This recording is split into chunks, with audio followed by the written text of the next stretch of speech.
Good evening. Good evening. Welcome everyone to the South Bend Community School Corporation Board of Trustee meeting. Today, Monday, October the 6th, it's 5:30. The board had a closed session at 3:30, and there will be some items brought over from the closed session and will be voted on in action item 10.01. This meeting is called to order. Ms. Hernandez, can you please call the roll? Good afternoon. Mr. Marcus Ellison? Present. Mr. Mark Costello? Here. Ms. Kate Lee? Here. Dr. Sturd Green? Here. Mr. Carlos Leyva? Here. Mr. Bill Snidecki? Here. Dr. Jeanette McCullough? Present. Adoption of the agenda. Do I have a motion to amend the agenda to Yes. remove items number 9.01 and 9.19? Yes, President McCullough, based upon what we discussed in executive session, I'd move to amend the agenda to remove 9.01 and 9.19 for further So consideration moved. at another day. It's been motioned by Mr. Ellison and second by Mr. Mr. Snidecki to amend the agenda. Do I have any concerns or questions? Any conversations? Ms. Hernandez, can you please call the roll? Mr. Ellison? Aye. Mr. Costello? Aye. Ms. Lee? Aye. Dr. Green? Aye. Mr. Leyva? Aye. Mr. Snidecki? Aye. Dr. McCullough? Aye, the motion carries, 7 votes. We now move to adopt the agenda. It is recommended that the school corporation adopt the agenda. Is there a motion to adopt the agenda? May I have a motion? It's been motioned by Ms. Lee, second by Second. Mr. Ellison. Are there any questions or concerns? Ms. Hernandez, can you please call the roll? Mr. Ellison? Aye. Mr. Costello? Aye. Ms. Lee? Aye. Dr. Green? Aye. Mr. Leyva? Aye. Mr. Snidecki? Aye. Dr. McCullough? Aye. The vote to adopt the agenda passes unanimously. We now move to, the next item on the agenda is the superintendent recognitions and announcements. Ms. Superintendent Eid. Good evening, Dr. McCullough, board members, members of the public. Every year, we have a group of German students who join us as part of the German-American Partnership Program. And I don't think I will do it enough justice if I talk about it myself, so I am going to ask Mr. Henderson, the principal of Riley High School, along with Ms. Heidi Darren, the program sponsor, to come up to the podium and explain what we do. Also, I'd like to say Heidi Darren, Teacher of the Year. Teacher of the Year for South Bend Community School Corporation.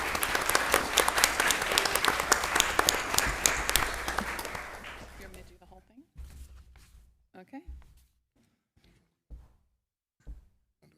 Yeah, that's fine. All right, well, good evening, Dr. McCullough, Ms. Superintendent Eads, Vice President, Mr. Snidecki.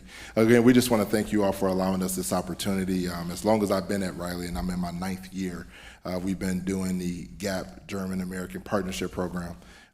It's just amazing for the fact that our students are allowed to link up with students from Germany and build a lifetime of friendship. I would actually say they become family.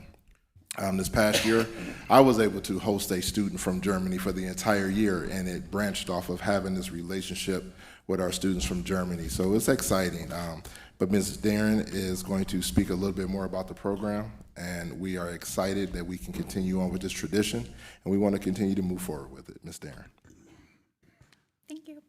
So GAP is an exchange program that connects our students and teachers from Riley with our partner school in Germany through homestays and shared learning experiences. It gives students the chance to step into another culture, not as tourists, but as part of a community.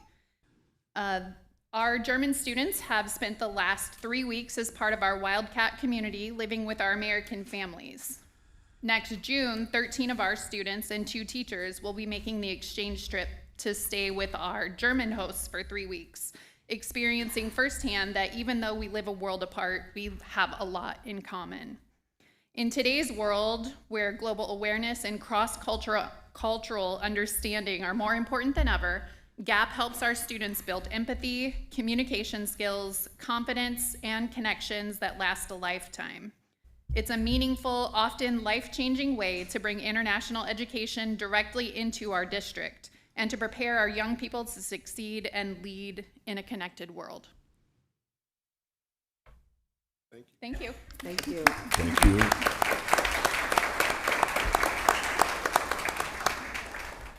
Can we take a picture with the group? Oh, Lordy Jesus. He want a picture.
appreciating chocolate. Who are you? This one. I'm favorite chocolate. My baby is Heiser, so I got Heisers and Schultz's. That's where I come from. So. Okay, this one wants to go to you. Thank you. It's my friend. They are out of here. I don't blame them. They are out of here. And it's like little They things. got stuff to do. And then it says something different. This tastes. Thank you. I'm planning for that. Thank you. Oh. Sip chocolate. Good luck. Thank you. Thank you. I love chocolate. Thank you. Appreciate it. Gracias. I know. Like all the best to you. For you. Thank you. Thank you. Oh, thank you. Thank you so much. Thank you. Yes, Thank you. as long as not. Item 4.02, South Bend Community School Corporation. Our adult education program has been named a program of excellence for the third year in a row by the Indiana Department of Workforce Development. And I believe we have Dr. Finley and Ms. Gorski with us to speak about the program and about the award.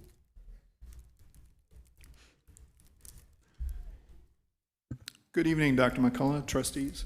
I would just like to, recognize Jenny Gorski's work and the staff at Adult Ed and all the stuff they do. I wish I could take any amount of credit for this, but this will be the third year in the row, and unfortunately that precedes me. So I'll let Jenny talk about a little bit of what happened with this.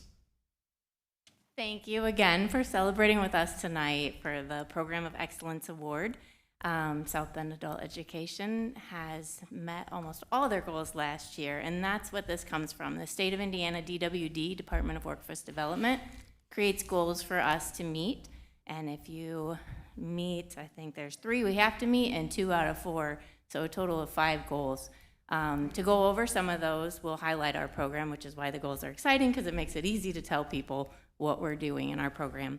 Last year, the state set a goal for us to have 830 students enrolled, and at the end of the year, we had 846. So that was a huge goal, and the teachers were like, we aren't going to do that. I said, oh, yes, we will. So we did. So that was exciting. We have measurable skill gains in adult education, which means students either earn a high school equivalency, the GED, HSE, or they make gains with assessments that we give them in the classroom, or they complete a certification.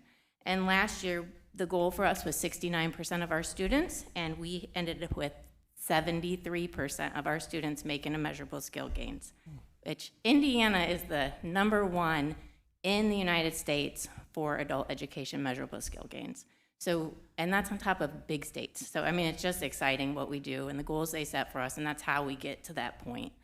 And the last thing I wanted to mention was that we had students last year earn certifications as CNAs, the Certified Nursing Assistants, QMAs, Qualified Medical Aides, Logistics, Welding, and we had 9 students start a CDA class in the spring, and they finished this fall. All of them got their certifications last month. So we are proud of what we're doing, and we thank you for your support.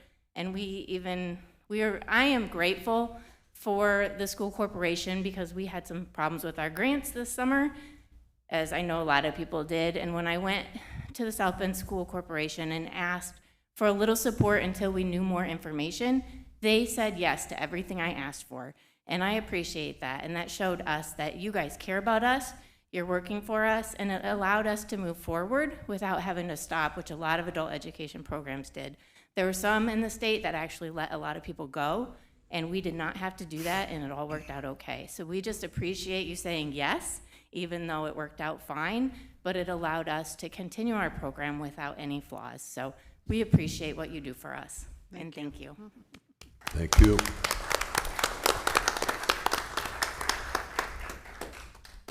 Item number 4.03, October is National Principal Month, and I believe Ms. Carla Lee has something in the works for our principals.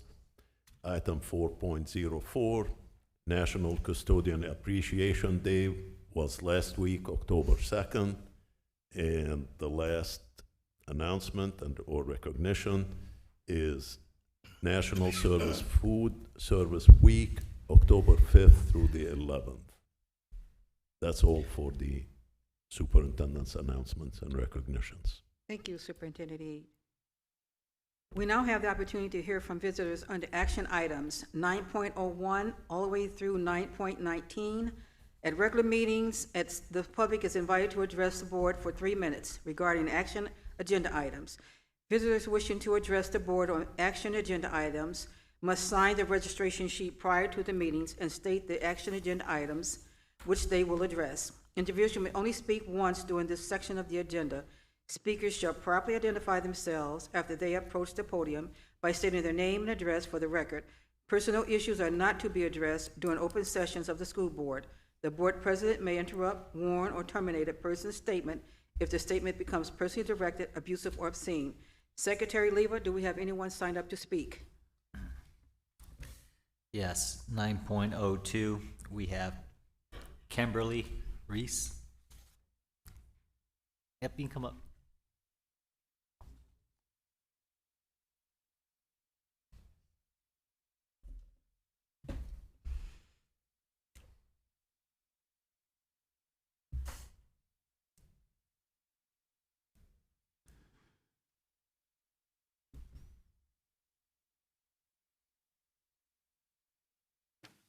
Good evening.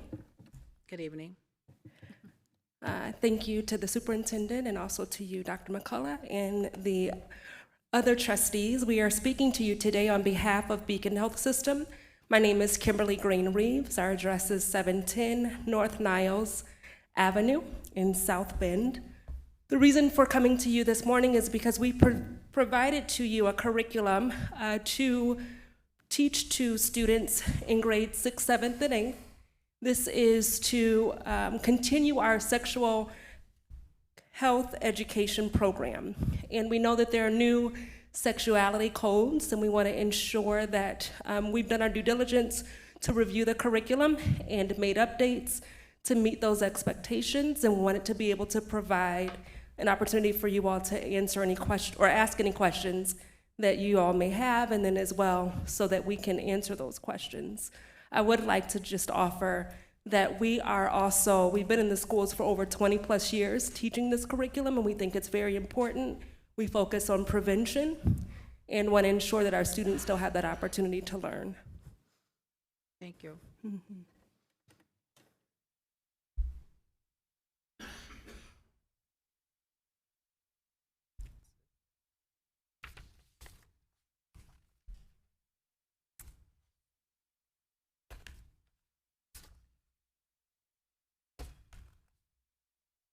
So 9.16, we have Paul Onassis.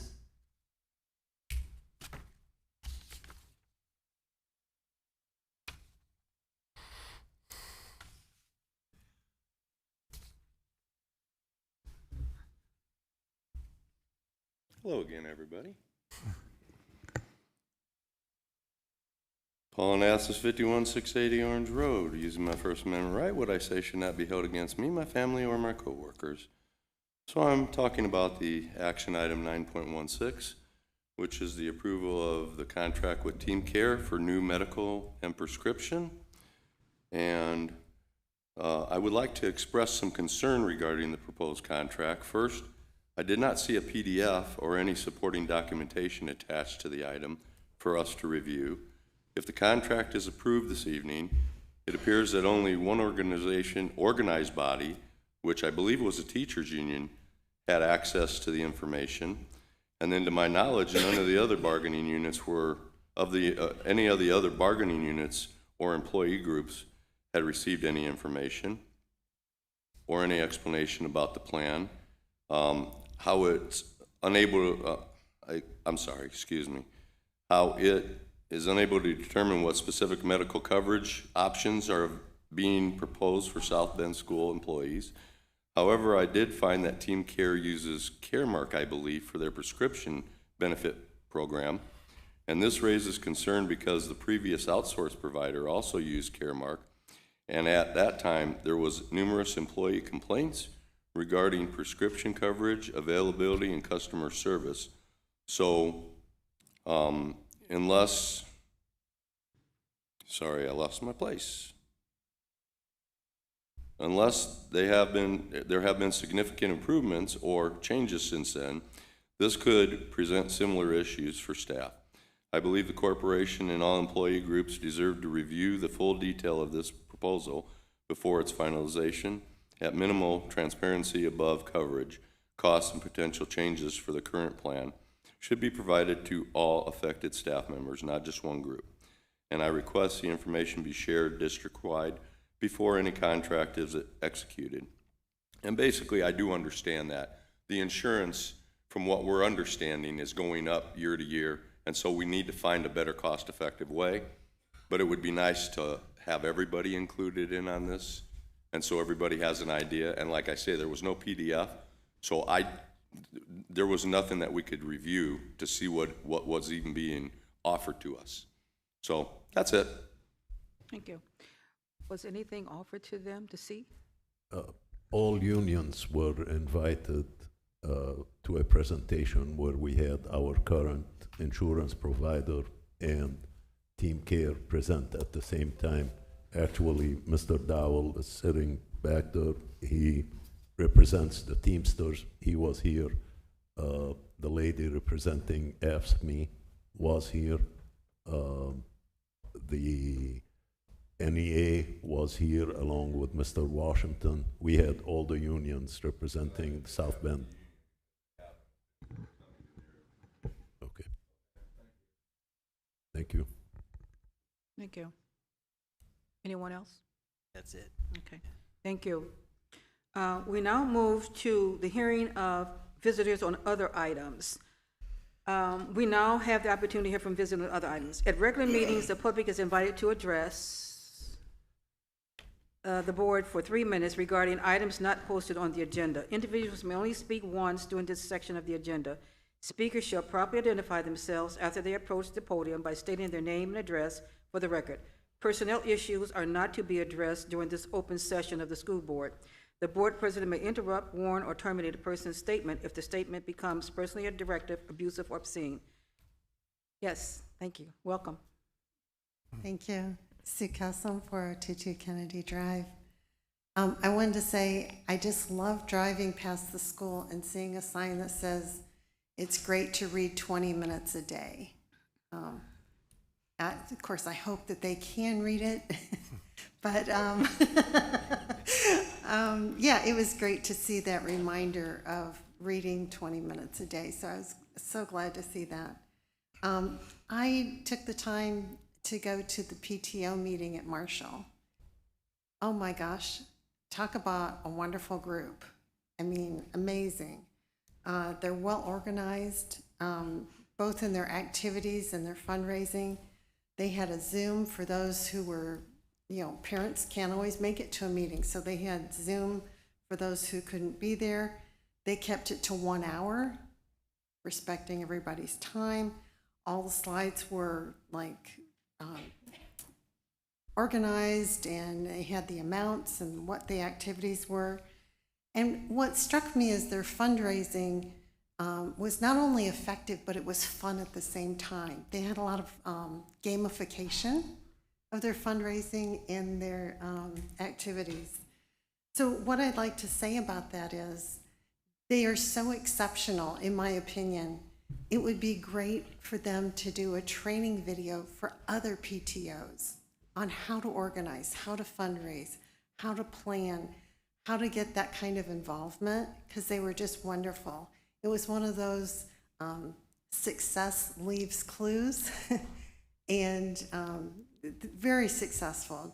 I was so impressed. So maybe consider doing a training video that they can spread their knowledge to other PTOs in the system. They were really good. Thank you. Thank you. Anyone else wish to speak?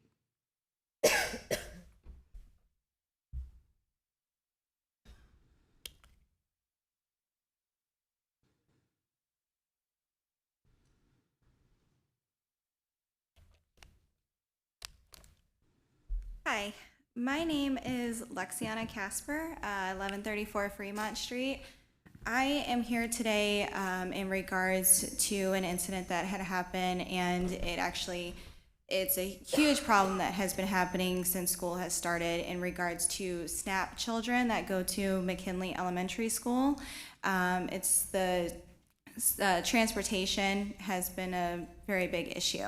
If you don't mind, I would like to read a statement in regards to the incident, which is what prompted me to be here today, because it's not only our family, my child, that problems have happened with, but multiple children that go to this school.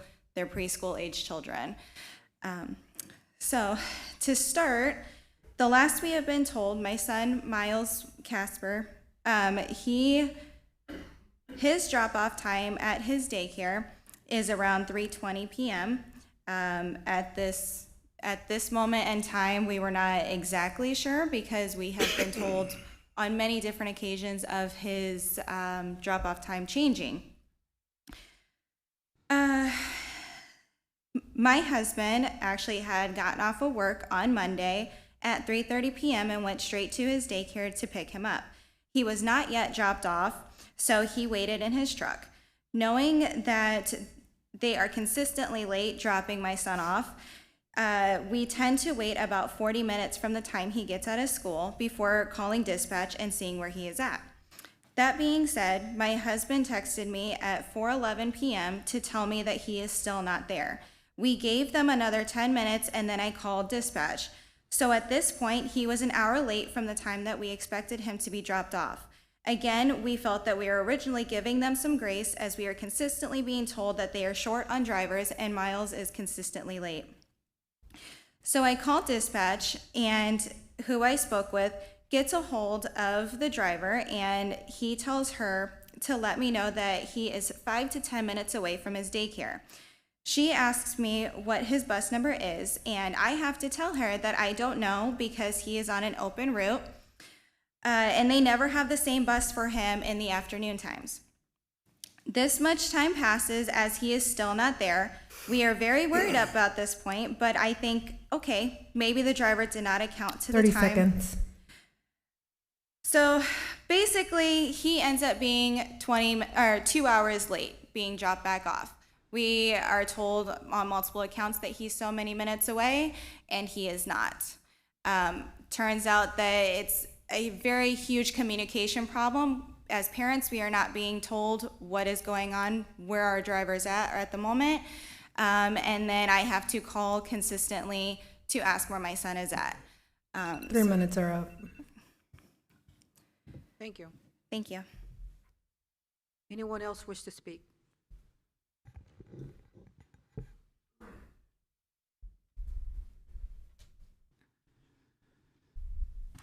John Bachesney, 18420 Crown Hill Drive. Good evening. Mr. Costello, you should be commended for putting forth the effort of devising the plan you did. Rather than sitting idle and rubber stamping everything, you went to work to create a plan that made a lot more sense in 2023 than the plan that we were given.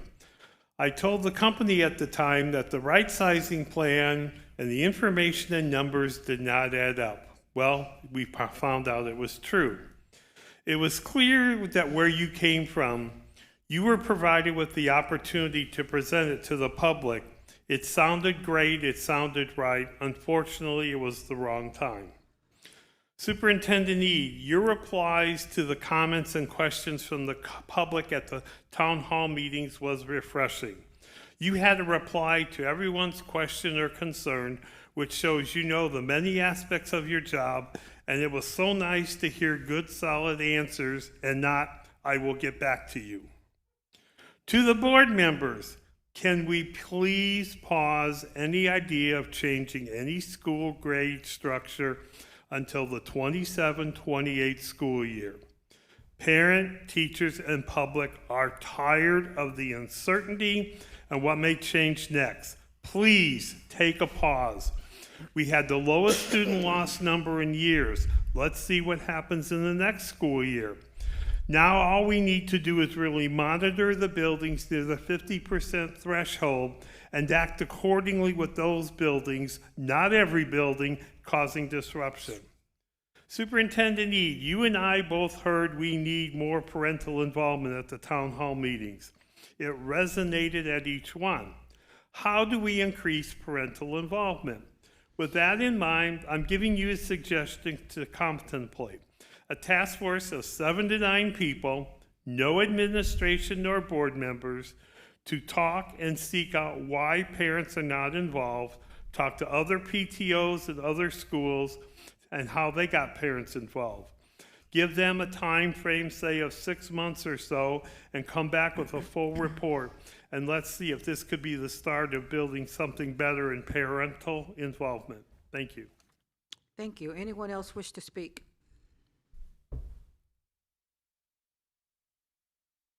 Seeing none, we'll now move to academic focus. 7.01 budget. I see the CFO is approaching the table. Welcome.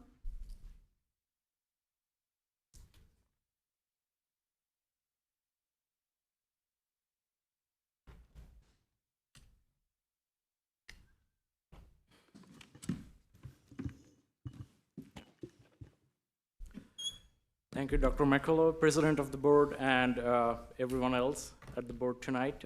Thank you for joining us. I am Hanaf Tahmid, the CFO of South End Schools, and I will present tonight, along with my team, the recommended 2026 District General Fund budget for the calendar year, January 1st, 2026 to December 31st, 2026. As I mentioned, I'm Hanaf. I have with me Director of Internal Audits, Ms. Marlena Jones, Deputy CFO, Louisa Brand, and Director of Strategic Financial Analysis, Kaunain Ahmed. So what's the agenda tonight? We are going to talk about the financial strategy a little bit, then the internal financial audit that we perform, 2025 achievements that the financial services team have achieved so far, what's so special about the 2026 budget, then we will do a budget overview, and then we will do a fund deep dives into all 4 of our general funds. After that, we will talk about some district level financial insights, including the cash balance, some district level spending, and then we will conclude. So what is our financial strategy? We cannot perform without a strategy, right? We are a $300 million corporation and we definitely need a strategy. So from a bird's eye point of view, we have 4 portions in our overall strategy. Number 1, financial sustainability. We want to maintain a good cash reserve. We want to maintain our budget. We don't want to go over the budget, but at the same time, we want to ensure a good financial future of the district. It is not a 2-year, 3-year plan. It is a multi-year plan, and we want to survive and thrive for centuries, as we already have. We are a century-old school districts in Indiana. We want to maximize our investment in education because that is our sole purpose. In order to do so, we want to maximize money in education fund and ensure equity. And in order to do that, we will have to maximize our operational efficiency, which we do through insourcing, budget cuts, and other operational efficiency drives. And also, we want to minimize the education to operations fund transfer right now for 2025, which is 5.5%, one of the lowest already in the state, but we are proposing only 1%, which will be the lowest in the state if the budget is approved by the board. We also want to maximize our investment in our brand ambassadors, who are our teachers, bus drivers, and other support staff. We do negotiation in a different way now, and we do not hold back money if we have it because we want to empower our brand ambassadors. And at the same time, we want to have safe, secure, clean, and functional buildings because we want to ensure a steady and good learning environment for all our students. Now I will pass the baton to Director of Internal Audits, Ms. Marlena Johns. Good evening, everyone. So we're probably tired of hearing about internal controls, but I think everyone will recall last year about this time, the State Board of Accounts was wanting us to create an internal control manual and have a training program. So that is what we've been working on diligently in the last year. We've actually had 2 versions of it released at this point. We had the first version December of 2024, and then the next version was just released in this past June. It's going to be a living document because as we run into areas of confusion or areas of concern, we're going to add those into the manual and address them as quickly as we can. So some of the more recent things that we have added is a cash box handling form, which requires a minimum of a monthly inventory done of any cash boxes, as well as if there is an event you're using a cash box for, we need to do the inventory before the event starts. Then after the deposit has been completed, we want to verify that the original amount is back in that cash box inventory. We are now requiring that any stipend requests that were not approved through the grant process or through professional bargaining goes before the board for approval prior to any kind of financial payout. We are sending contracts back to the board or to Superintendent Eid for review. We discovered that there were a lot of small contracts that were just scattered all over the schools and the departments. It could be something as simple as a DJ for an after-school dance. But those kind of things have legal ramifications for the corporation, so we want to make sure that they're being reviewed appropriately and being signed by authorized individuals. We also have created an asset disposition procedure and form so that we can have the director of buildings and grounds review any kind of transfers, auctions, disposals, or anything like that to make sure that we're maximizing the assets that we have, just in case there isn't a teacher waiting on an office chair over at a school that we may not have known about. Let's check that first before we dispose of items. Gift card purchases. We heard a lot of feedback over the last year about gift cards. No one can issue a gift card to an employee from corporation or grant funds ever. So we've clarified that. We have also added in that any gift card purchases need to be approved in advance by the board.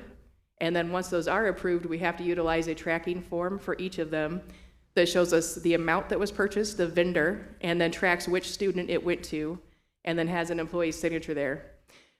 It's also to be treated as cash and kept under lock and key. And a monthly inventory needs to be completed at a minimum on that too to make sure that those gift cards are still where they're supposed to be. New this year is the internal controls training.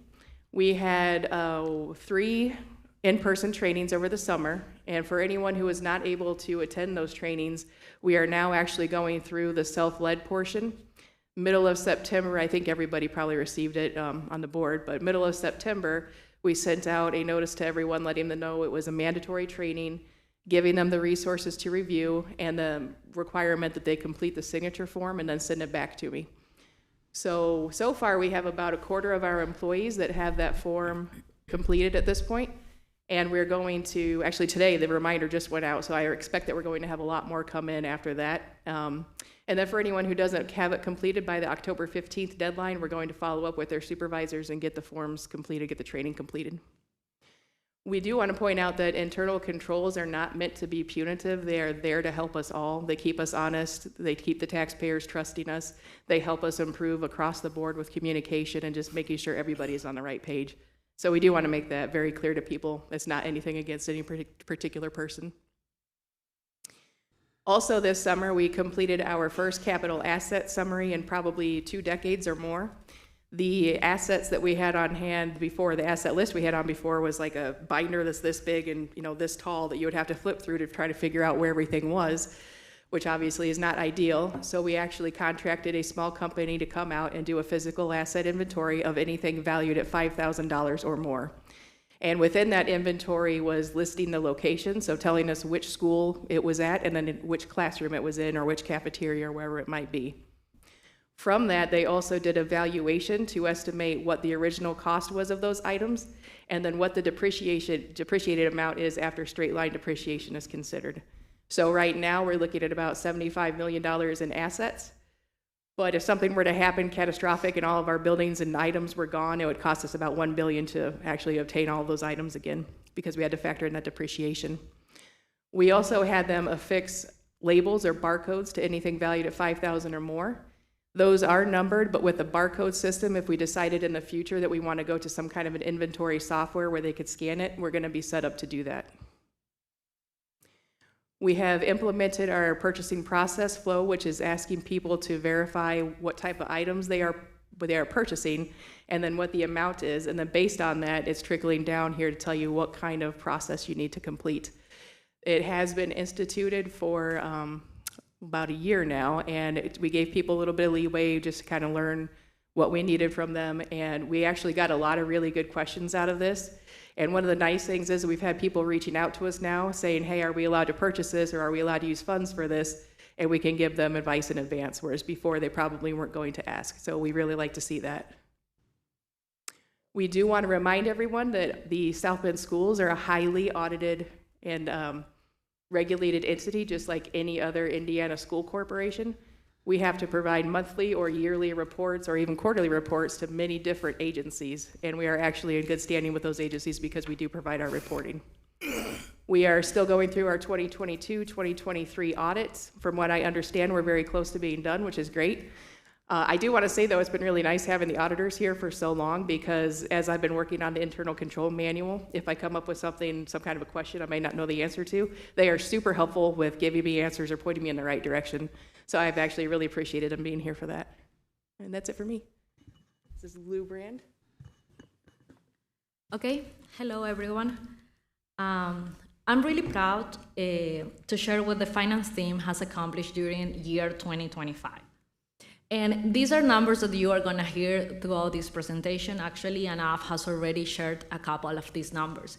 But we need to learn how or why they are so important. So the very first thing that we need to say is that the education to operations fund transfer lowered from 9.1% in 2024 to 5.5% in 2025.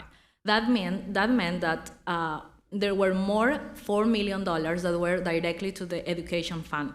And as Anaf already mentioned, we are pushing ourselves to get only 1% transfer for year 2026. Negotiations with 4 non-certified unions were done in only 4 days. That was amazing. We got the highest raises offered in recent history. They were done back in November 2024, and we want to do even better for 2026. We visited all schools and we listened to all their wish lists. That gave to the schools 1.5 million more for the classrooms, whatever they need. Bus drivers, paraprofessionals, they receive special stipends up to $3,500. And even all these investments, we are super honored to say that we have the highest cash reserve in history for the South Bend Community School Corporation.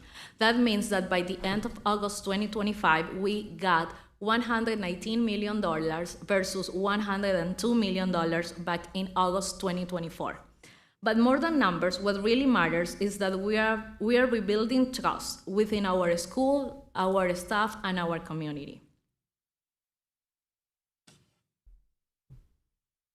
Internally, we are doing our best in terms of structure and accountability. As Marlena mentioned, we developed and enforced the internal control manual. That puts us in a very good position because now every single contract and stipend is presented for board approval. We are following and we are reinforcing all the Indiana purchasing laws, and all this has been done district-wide.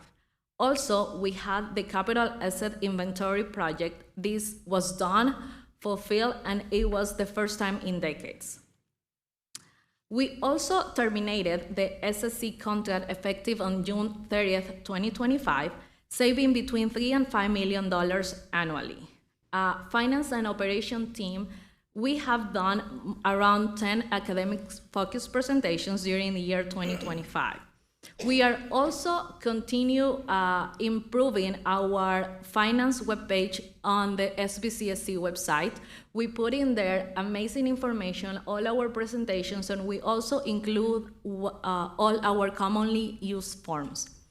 And we are also implementing a new financial system. We already received the approval from the board, and we are working on stage 1 for this.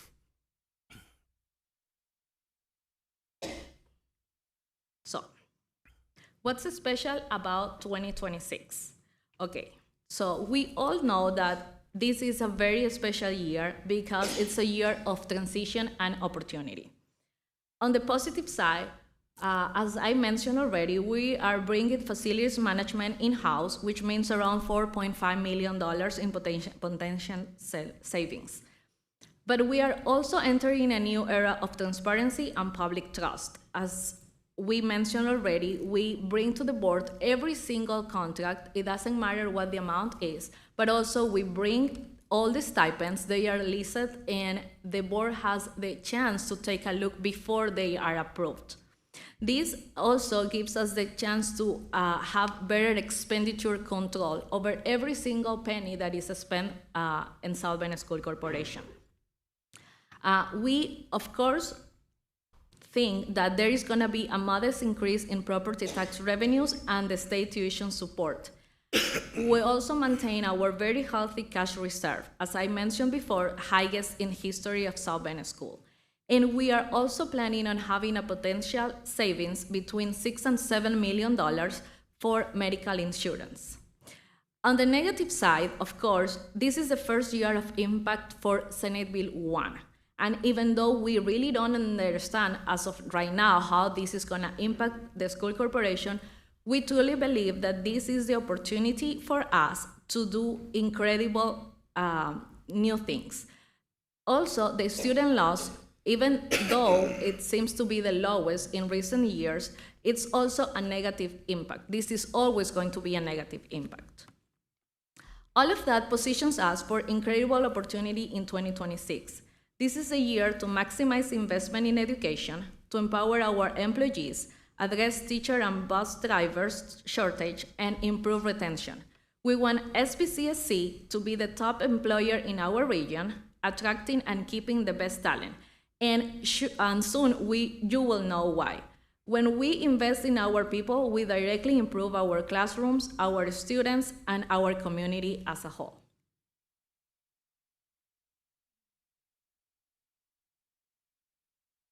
As I mentioned, this is a year of opportunity. If the board approves the budget for 2026, this will become the highest paying district in our region. by a clear margin and one of the top in the entire state. And this is going to apply to teachers, bus drivers, paraprofessionals, custodians, and office personnel. Our goal is to have the best educators and support staff serving our students to solve teacher and bus driver shortage, boost retention and morale, and make sure these improvements translate into better student outcomes and stop enrollment loss. Financially, we are going to talk about, we have a modest revenue growth across our three main funds: education, operations, and referendum operations. Because we still don't know how the impacts are going to be about Senate Bill 1, we are always thinking that the revenue growth is going to be modest. But it also captures significant savings and cost avoidance, around $5 million because of the in-house of facilities management, and another $7 million for the medical insurance optimization. The impact of inflation will hit us less than in previous years due to internal capacity to build and explore new options. These savings enable us to fund major and unprecedented raises for teachers, bus drivers, paraprofessionals, and other support staff. We are intentionally investing more in our own people and less in contracted services. In 2026, our education to operations fund transfer will be just 1%. This means about $1.3 million compared to the 5.5% last year and 9.1% the year before. This creates the largest education fund budget in district history, ensuring that the maximum dollars go where they belong, into our classrooms. We've also increased the classroom supply budget by about 10% per student, the highest in recent SBCSC years. Altogether, this budget extends our staff, our classroom, and our financial sustainability for years ahead. Thank you for all your continued support. Thank you, Luisa. Now I will give a general overview of the 2026 budget, but before I do that, I need to talk about some key assumptions that we took into consideration to build this budget. Now, we will experience approximately 3 to 4% growth in our property tax levy for both our operations fund and our referendum operations fund. However, in order to know for sure, we need the certified net assessed value from the auditor of the county. Usually that is released sometime in early August, but this year we don't have that yet. Now, just think about the situation that we do not have such an important piece of information before our budget, and that kind of binds our hands, but we are experts in finances, so we have to make our estimations. So we have done so, and we are kind of confident in our estimations there. And in order to advertise the tax rates, we had to be a little more conservative there. So we took 85% of the net assessed value from last year's, as advised by our municipal advisors. Also, the property tax cap impact, approximately $13 million, which we have anticipated, which is more than 2025, due to the potential Senate Bill 1 impact. In short, we will receive more money, both in our operations and referendum operations fund. However, we could have received much more if it were not for the uncertainties of the Senate Bill 1. Now, there are some other key assumptions that we need to talk about. Last year, we did not receive any increase in the state tuition support, but this year it will be different. We are anticipating a 2% back-to-back increase for 25-26 and 26-27 school year. Now, if you ask me, is that good? Absolutely not. But it is something, and we have to make do with whatever we have. So any money is good money. Enrollment loss, we are estimating approximately 250 student loss there. It is the lowest in recent history in terms of estimation, but we want to achieve where we are actually anticipating growth, because we have to have a growth mindset there. And we believe with all the things that we are planning to do, we can achieve that in very near future. Definitely we will have some savings from the medical insurance switch, savings from SSC transition and other budgetary efficiency measures factored in, which Luisa and my other colleagues have discussed, in order to provide historic raises to employees and maximize our educational investment. Also, there are two other things that I want to touch base very shortly. No capital project has been budgeted from the operations fund because we do that from the bond fund. No bus replacement plan for 2026. Please do not get scared because we have enough buses, and Ms. Dr. McCullough asked about that in the last budget. I remembered that. She raised a very important question that, hey, if you have enough buses, why are you budgeting for the money? I kind of blabbered at the time because I just took on the CFO role and I did not have enough information, and I didn't have the director of transportation with me at the time. But now that it is under my portfolio, we have done a thorough analysis. So we really do not need to replace any buses for 2026. Also, at the same time, we had a $1.5 million budget in our 2025 budget for some bus replacement, and we haven't utilized that yet. So we will utilize the 2025 allocated money if we need to, but we really don't need to allocate some money and just to inflate the budget for 2026. We can utilize the money for other educational investments, which we are going to do. So this is the level of operational efficiency that we strive to achieve. Now, possibly one of the most important slides here, it shows a 6-year snapshot of our general fund budgets for all the 4 funds that we consider into the general fund pool. And I will take a little bit of time here, but not too long. Number 1, education fund. How do we get the money? What is the funding method? What is the revenue sources, right? We get money from the state on a per student basis, which is approximately $8,200 per student. We also get some money for summer school reimbursement, textbook reimbursement, and some other miscellaneous revenue sources. 2026, if approved, will have the biggest education fund budget in SBCSC history. It will be $132 million compared to $121 million from 2025. Now you may ask, where did we suddenly get the $11 million, right? Okay, so there are multiple factors behind that. Number 1, the little increase that we will have from the state tuition support increase, 2% and 2%, that compounds and will give us some boost. But more importantly, last year we transferred almost $7 million from our education fund to operations fund, right? But this year we will transfer only a little over $1 million. So there's another $6 million additional money in the education fund to be invested on education. Then we have the operations fund.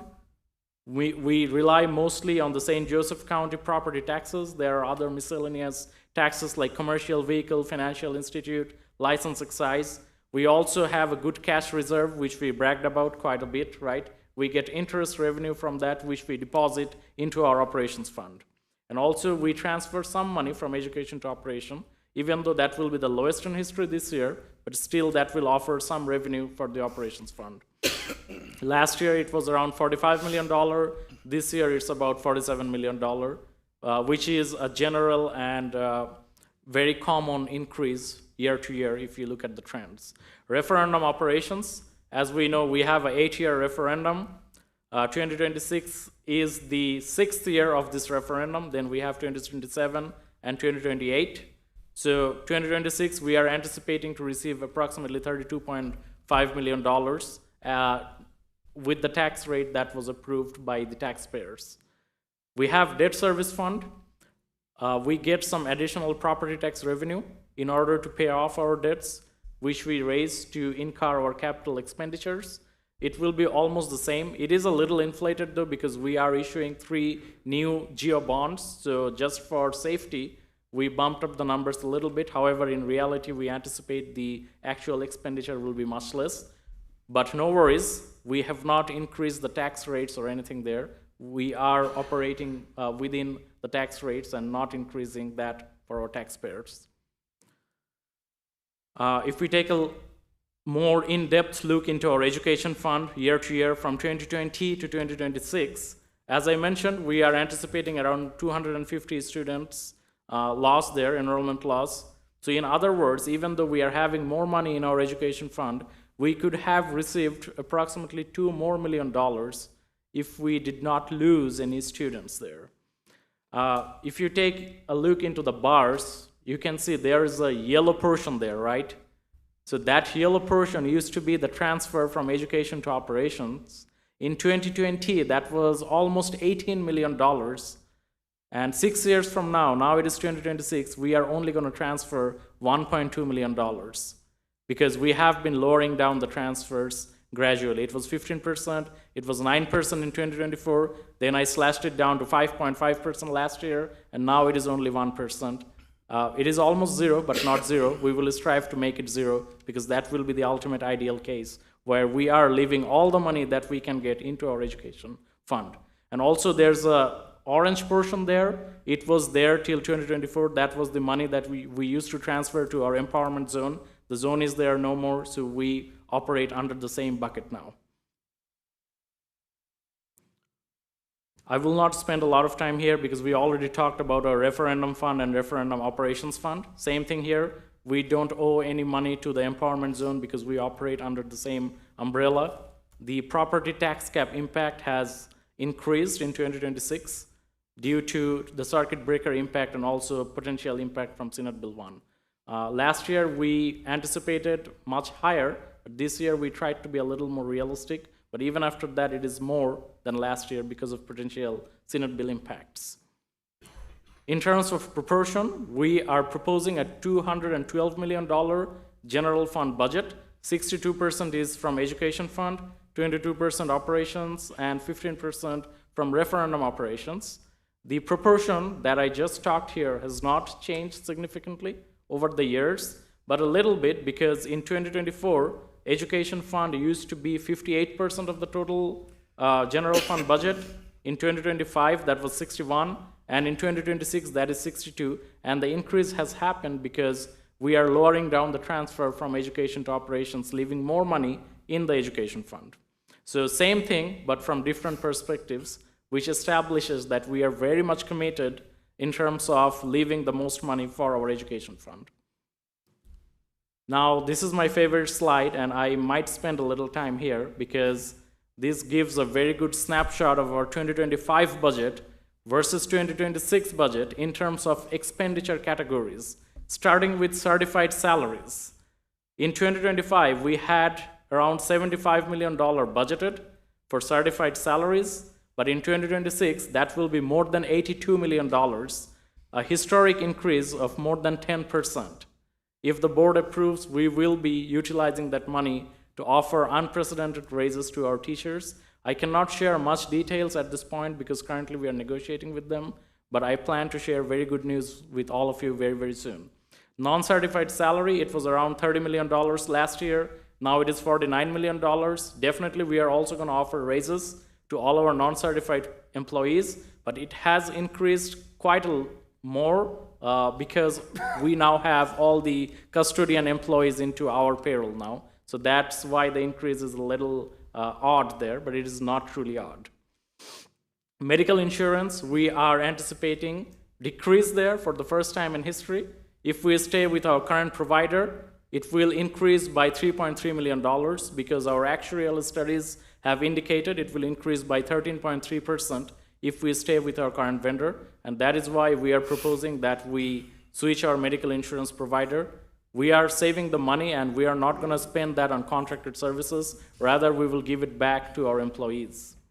Other important things here, contracted services. We budgeted $32 million last year, but this year it will be only $16 million because we got rid of SSC and a couple of other contracted services. So we are actually reducing our reliance on contracted services and focusing more to build our internal capacity there. Fund transfer, as you can see, it was $6.7 million last year, but it will be $1.2 million this year. Everything else is kind of the same. There has been some increases here and there, some decreases here and there. Facilities and other central office supplies, it has increased, mostly because now we are operating in-house and we have to incur the costs of all custodial supplies for all our buildings. That is why it has increased a little bit. Do not feel that we are inflating our departmental supply budgets. That is because of the custodial supply budget that has to be plugged in there. Equipment, hardware, vehicle, we had $4 million last year. Now it will be 2.3, mostly because we are not going to have any bus replacement budget for 2026. Now the most important thing is, 2025, we had a $206 million general fund budget. This year we have approximately $213 million. Out of $206 million, we budgeted $145 million for personnel, like our employees, wages, benefits, salaries in 2025, which was 70% approximately. But in 2026, we are becoming a more employee-driven organization, and this year it will be 82%, one of the highest in the state, and definitely the highest in our own history. And I know that Mr. Costello will be delighted with the number here, because he always talks about that we should invest more on our employees. So this is a testament to that. If the budget is approved, we will move another big step towards that goal. So this outlines SBCS's investment on employee morale, retention, and building that internal capacity. Now, my colleague Kaunain will take a deeper dive into the 3 general funds. Greetings, board members, superintendent, and the general public. So as my fellow speakers have already mentioned about the aggregate budgets of the different general funds, I'll focus a bit deeper into how that funds are allocated based on expense categories and the cost center categories. I'll first start off with the education fund. So in the education fund, we are expecting an education fund of about $132 million. And what stands out in the slide, as you can see, the biggest portion is of course, the salaries and benefits, which in terms is $124 million, which is about 94% of the education budget. So who are funded from this? The people include the teachers, the guidance counselors, the school admin staff, the secretaries, and the support staff. So they take up the 94% of the education fund in terms of their salaries and benefits. So how does that compare from last year? So from last year to this year, the salaries and benefits budget increases by about 10%. And this is because these people are directly involved with our kids and they deserve better.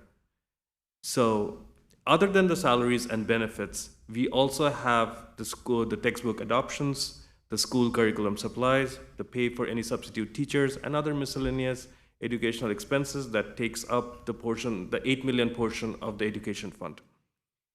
Now that I've talked about the expense categories, I want to put in another perspective, which comes in the form of the cost centers.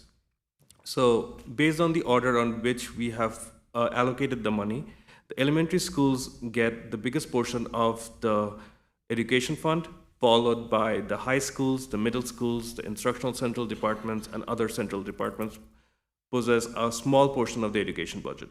So we do a small metric of sorts within our department in terms of identifying how much of the education fund we directly link to the classes. And what we have seen that based on our forecasted budget for next year, we'll be allocating 98.6% of our education fund directly for our classrooms.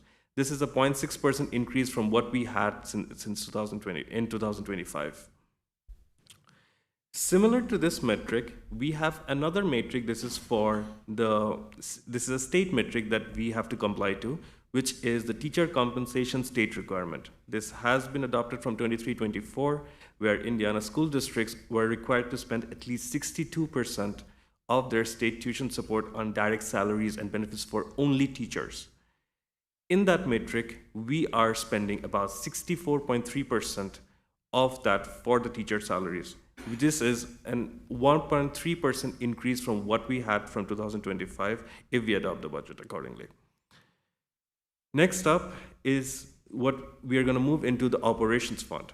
So similar to the education fund, a huge portion of the operations fund is for salaries and benefits, which comprises of about $28 million and is for the salaries and benefits of most non-certified admins, 140 plus bus drivers, 50 plus securities, 70 plus bus paraprofessionals, 15 ISS mechanics, technicians, etc. As this is the operations fund, there are a lot of operational expenses that needs to be taken up other than the salaries and benefits. This includes property and vehicle insurance, utilities, office supplies, and other essential operational services. As you can see in the slide above, there are also some capital outlays that we have pointed out, and these capital outlays comes in the form of IT software and systems, and financial HR softwares, for instance, TCP, RDS, and PowerSchool. Now let's move towards the cost center category. So just to give a different idea on what it looked like in 2025 and 26, I've provided both of the charts above. The 2025 operations budget is on the right, and the 2026 operations fund budget that we are proposing is on the left. As you can see, the one thing that stands out is look at the budget for the other central departments. It was 41.6 million in 2025, and in our proposed budget, it will be 35.6. I will not just go on and say that we are reducing the budget for the other central departments. I would rather say that we are trying to be more efficient with our budgets and more efficient in the other central departments. That's why we are able to budget less amount for the other central departments and focus more of that money towards the elementary schools, the high schools, middle schools, and the other instructional departments so that they can better serve the kids. Moving on to the next slide is the bus replacement plan. As what Anav has mentioned, that we are not budgeting any money for the bus replacement plan, citing two reasons. One, because we already have a fleet of 150 buses currently in our school district. Additionally, we still haven't fully utilized the 2024 PO of the bus replacement plan, and we still have the 2025 remaining. So it made sense for us to not budget anything for the 2026 budget. But just as how it's presented every year, it's a 5-year forecast, so we are expecting that we will be allocating about $1.5 million from 2027 onwards. This one is the capital project plan. As I've mentioned, that we do have capital outlays, but those capital outlays are different from capital projects. So we are not, and as Anav and Louisa have mentioned already, we are not going to be allocating any money for capital projects from the operations fund. So this is something that we have to be clear about, and though any projects related to capital projects will be funded through the GEO bonds or any other funds. Now comes to the point that Anav has already boasted about a couple of times already, and I would probably take a bit of his lightning, a bit, not more than that.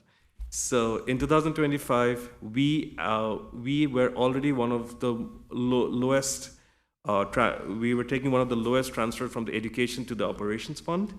And in 2026, we have an even loftier ambition of putting out just 1% from the education fund to the operations fund, which is about $1.3 million. This, citing all other school districts following their same percentages, would make us the lowest operations transfer percentage from the education fund to the operations fund in the district. And this will allow, and this in itself shows us how much better we have done in the last 1 year and how much better we can do going forward as well. Now comes the referendum operations fund. So this slide in itself, I'll ask for forgiveness. This is a bit numbers heavy file, so I'll try to be as concise and careful when I'm explaining this.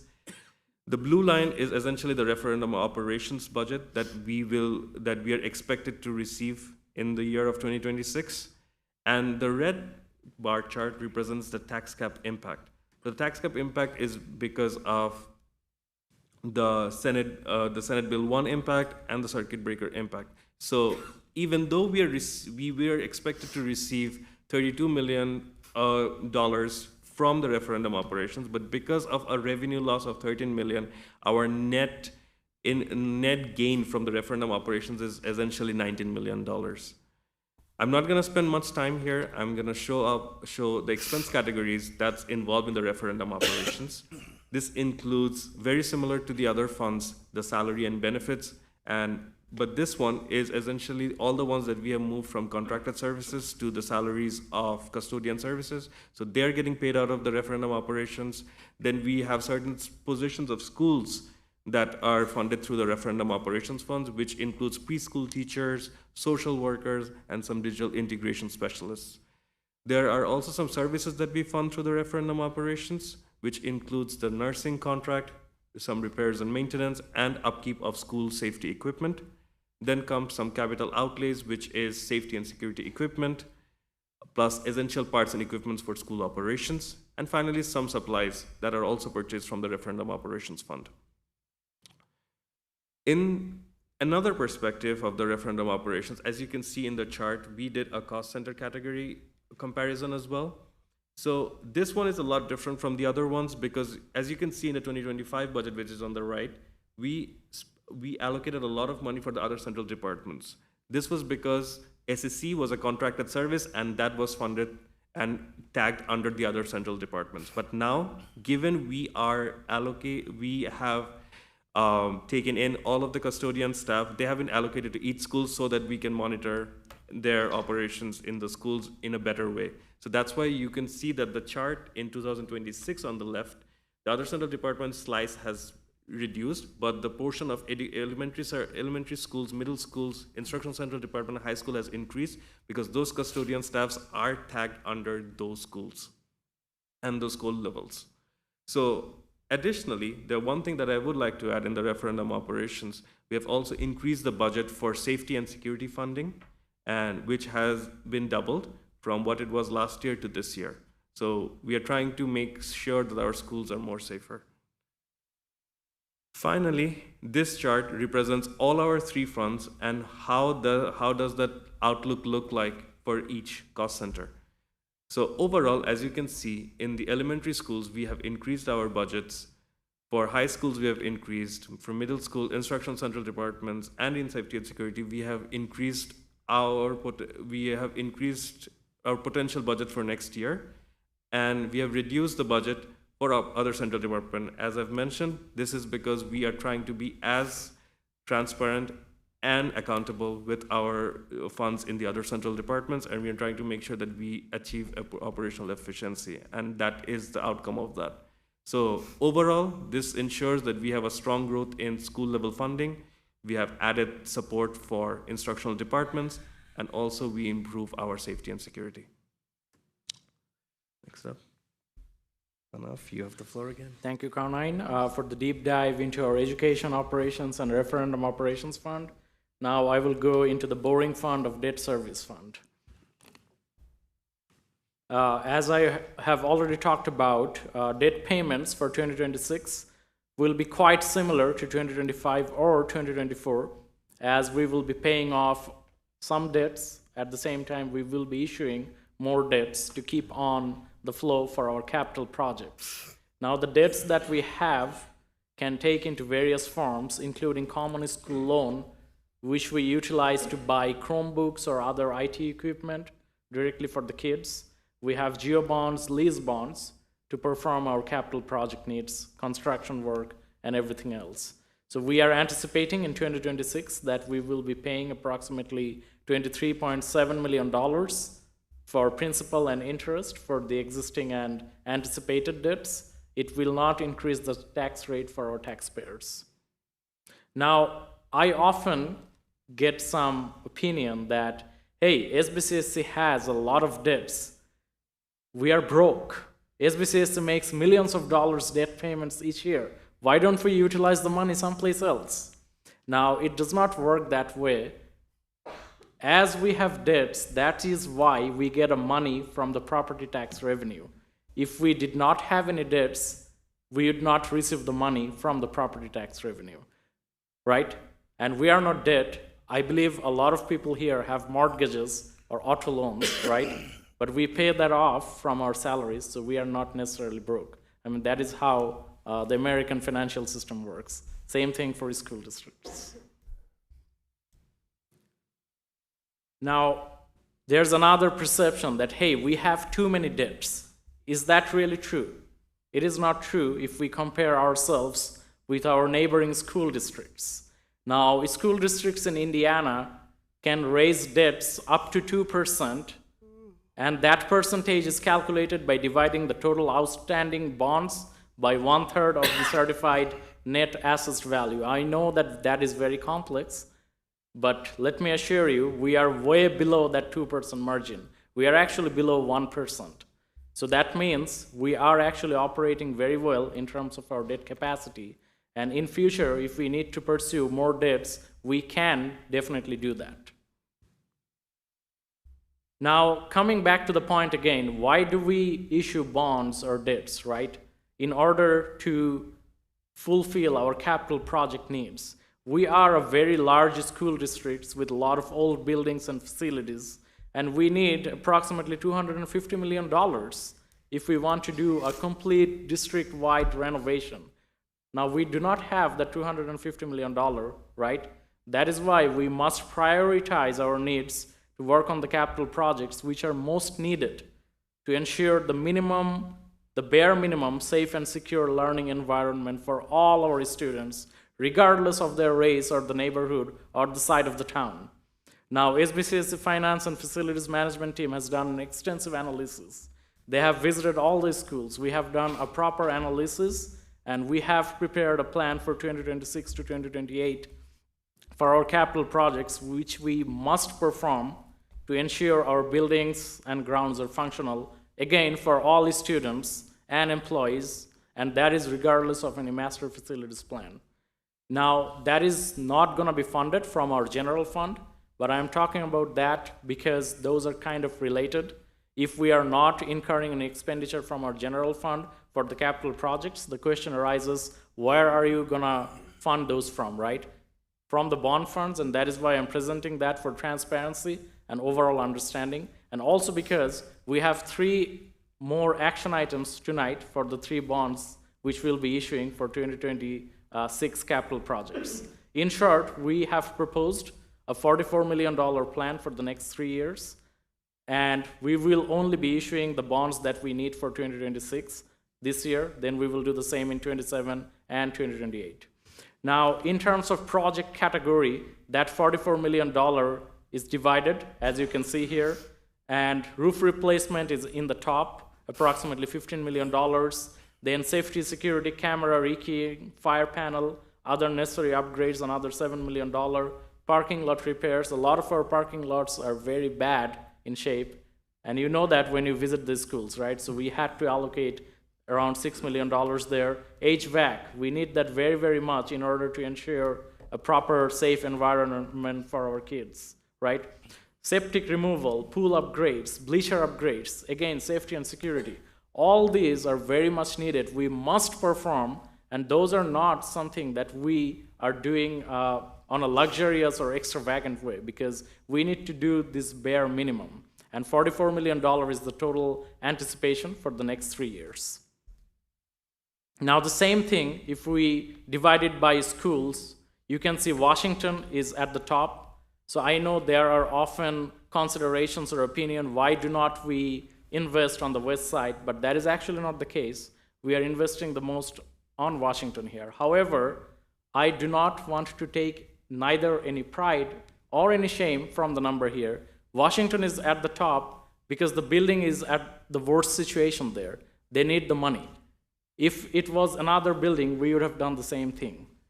These projects, again, here included are the most urgent priorities in terms of safety, security, and the necessary bare minimum learning environment, and are regardless of any master facilities plan or any other future similar plans. For instance, Washington Medical Magnet or the Career Center, those are not the most urgent ones, right? Those are something that we are trying to do beyond our bare minimum capital projects, and those will be funded from a different source other than this. And we actually try to prioritize the area of the neighborhood or other factors there. You may ask, why do we have the medical magnet in Washington? Why not in other schools, right?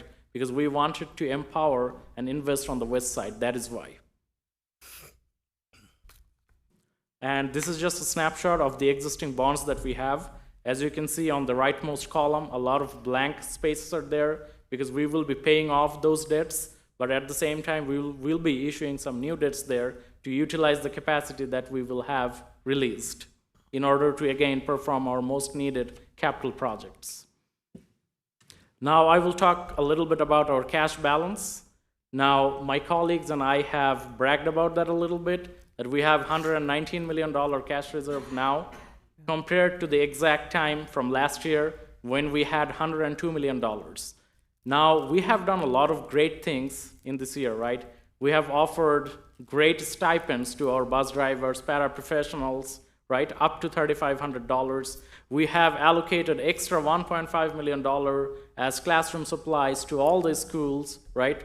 We are trying to invest money on our employees. We have offered the non-certified unions highest raises in history. Then the question might come, hey, you are doing all those things, then how did your cash balance increase, right? That has happened because of our magic. I'm kidding, not because of our magic, but because we are being more efficient in terms of our internal control. All the contracts now come to the board for your approval.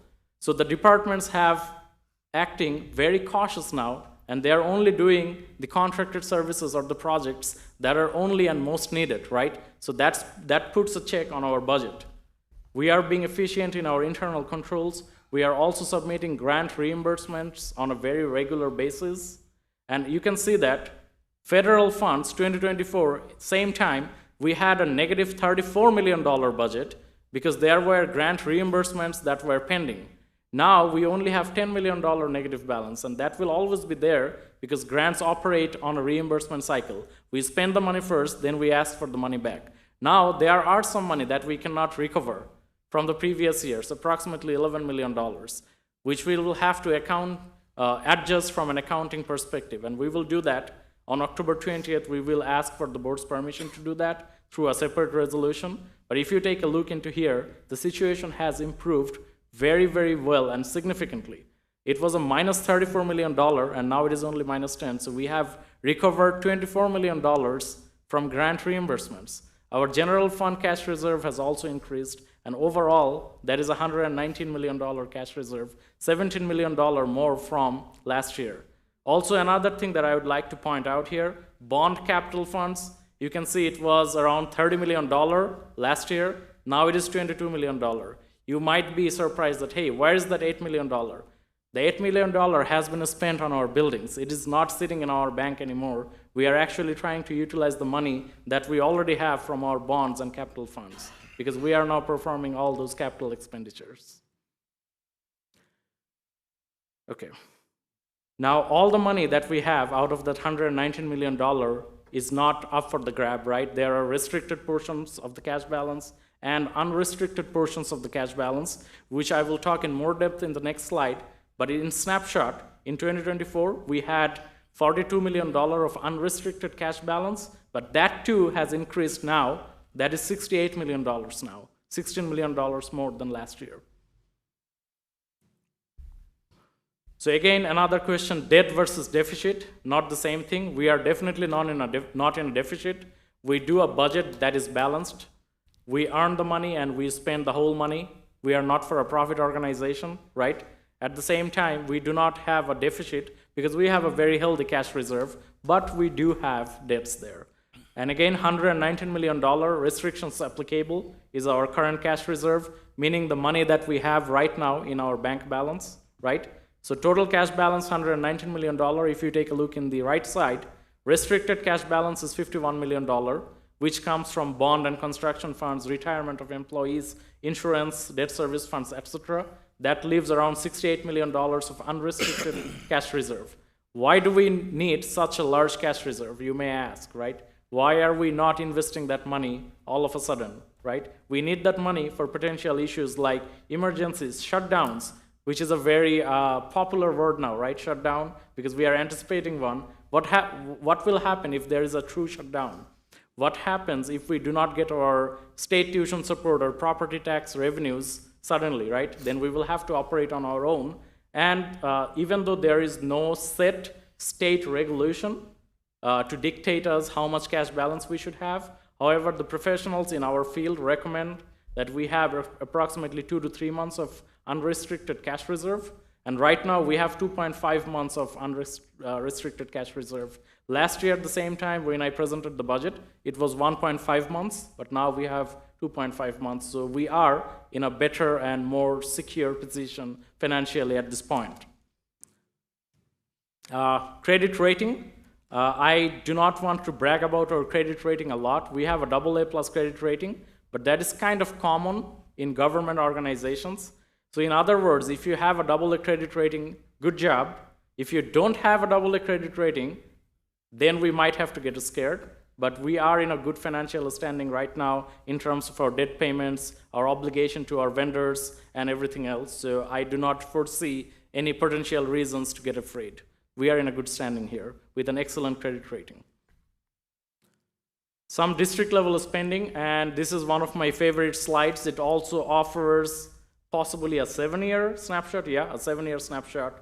So we don't have to discuss the whole thing, but if we take a look into 2020, indirect administrative expenditures as percentage of total expenses, that was approximately 30.6%, right?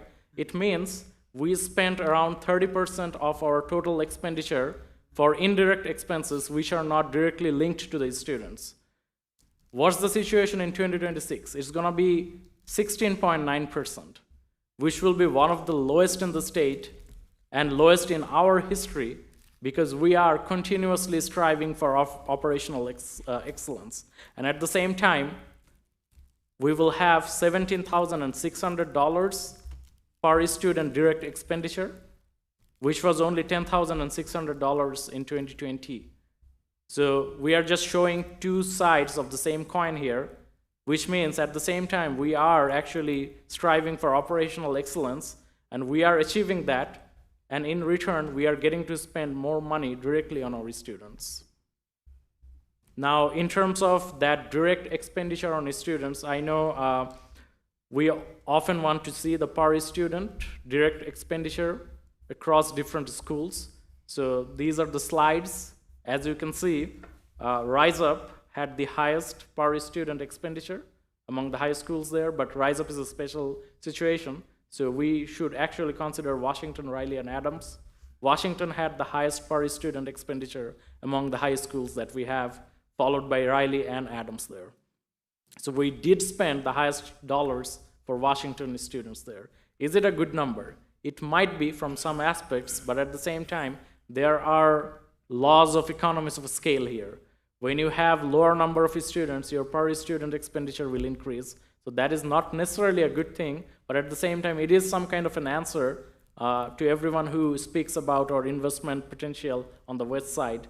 The answer is we actually do invest the highest on the west side among the high schools. In the middle are K-8 schools. Dickinson is the highest, followed by Navarre, Jackson. Dickinson, $22,000 there, as you can see. Edison, LaSalle, Clay, Jefferson is the lowest. Why? Because Jefferson is very close to their overall building utilization. So definitely, I mean, their per student expenditure will be lower. Doesn't necessarily mean that we are not giving the money to Jefferson. Elementary schools, same thing. Highest is Darden. That is because of the capital expenditures that we had to incur for Darden. That kind of like drove up the per student expenditure. Lincoln, Madison, Wilson, Coquillard there. Yeah. Now, conclusion. The 2026 budget has been designed to maximize our investment in education, making it the highest in history, make SBCSC the highest paying district in the region and one of the highest in the state for teachers, bus drivers, and other support staff, because we truly believe that we should invest on our brand ambassadors, because that directly links to educational outcome and student outcomes, and that is research proven. To maximize operational efficiency and to reduce education to operations transfer, which we will do if the board approves. Build internal capacity, empower employees and brand ambassadors, reduce reliance on contracted services, and be forward thinking in serving students, retaining employees, attracting employees, and increasing enrollment. This is a challenging time, but we cannot play defensive. We will have to be aggressive in investing money on education and on our employees. And that is what we try to do here. In terms of timeline, today is October the 6th, the public hearing of the budget. We will come back as a team on October the 20th, when we will formally seek the board's approval for the budget adoption. What happens if the board does not approve the budget? Last year's budget will automatically be approved by Department of Local Government rules here. In other words, the district will not be able to take advantage of the increased budget and revenues to support our strategic goals. Okay, a little quiz here. It's going to be very short though. So when was the last time SBCSC's general budget was unanimously approved by the Board of Trustees? Did you take a look into board docs and got the answer? That's bad, John. You spoiled it. At least he admitted it, so. Okay, so. Okay, he's smart, so he got the answer because the presentation was already in board docs. But anyway, anyway, that's my bad. Yeah, I should have kept that blank. But anyway, 2020 was the year when the board unanimously approved the general fund. After that, it has been approved all the years, but not unanimously approved. Now, I personally want to become the best CFO in the history of South Bend Schools. I want my team to become the best financial services team in the history of South Bend Schools, and not only in the history of South Bend Schools, but in the entire state. And we do not settle for less.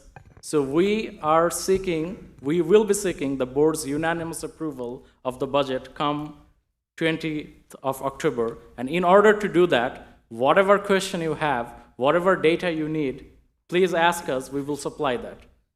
We will do our best to seek that unanimous approval. There are some external sources here. Our financial services website is the best now, advised by Sue Kasim. That is a one-stop resource for all our financial sources. And yep, thank you everyone. The floor is now open for questions. Thank you. Any questions? Mr. Costello?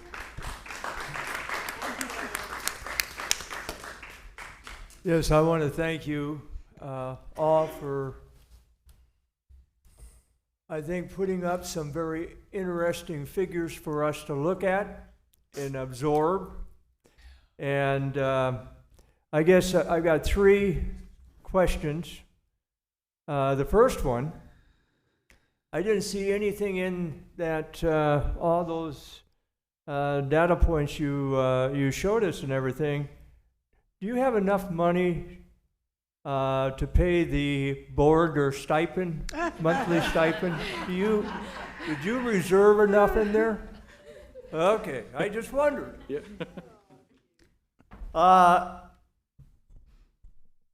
Gift cards.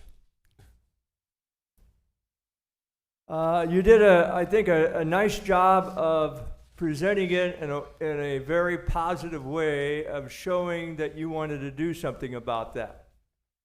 I just have to draw out the fact that the reason why they had to do that is because in the past, I think people could say they were misused. I won't go into details on that, but I'm glad, and I know you probably work with the State Board of Accounts on that issue in order to get that thing resolved. And, I'm all for giving people honors and recognizing people for their work. But what was going on was way beyond that. And so I'm glad we got that under control. My last statement to you, and I know that you probably have, but I just want to bring out to people that every budget you put forward, there's always something in it somewhere during the year that comes up of emergency basis that you have to adjust it. And I just like to get from you tonight, have you made a correctable budget so that when emergencies do come up, you can handle? Mr. Costello, yes, we have definitely some buffers and some budgets for emergency situations. Okay. So we can definitely do that. However, if the board decides something in the future, for instance, this year, we terminated our contract with SSC, right? Except for the board stipend. That's the only thing in there I wanted to make sure you had. Yeah. For emergency basis. Yes. So other than that, we should be Thank you, guys. You did a great job tonight. Give them another hand. They did a great job. Any other questions? Yeah. Did I miss? Weren't you guys looking at South Bend Community School Corporation cost of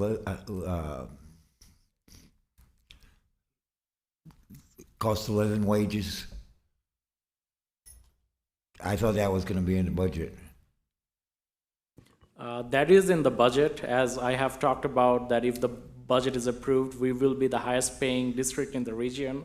However, I did not share specific details because we are actually negotiating with the unions currently. So that will come in a later time, but very, very soon, in recent future. So it's in the budget. It is. Now, Vice said something like Mr. Costello said about that misuse thing. Our lawyer would tell me that they're going to sue me.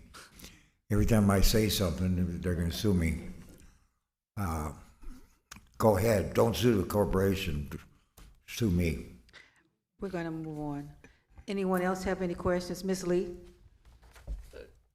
First, I love the idea of the cash controls, the cash box inventory.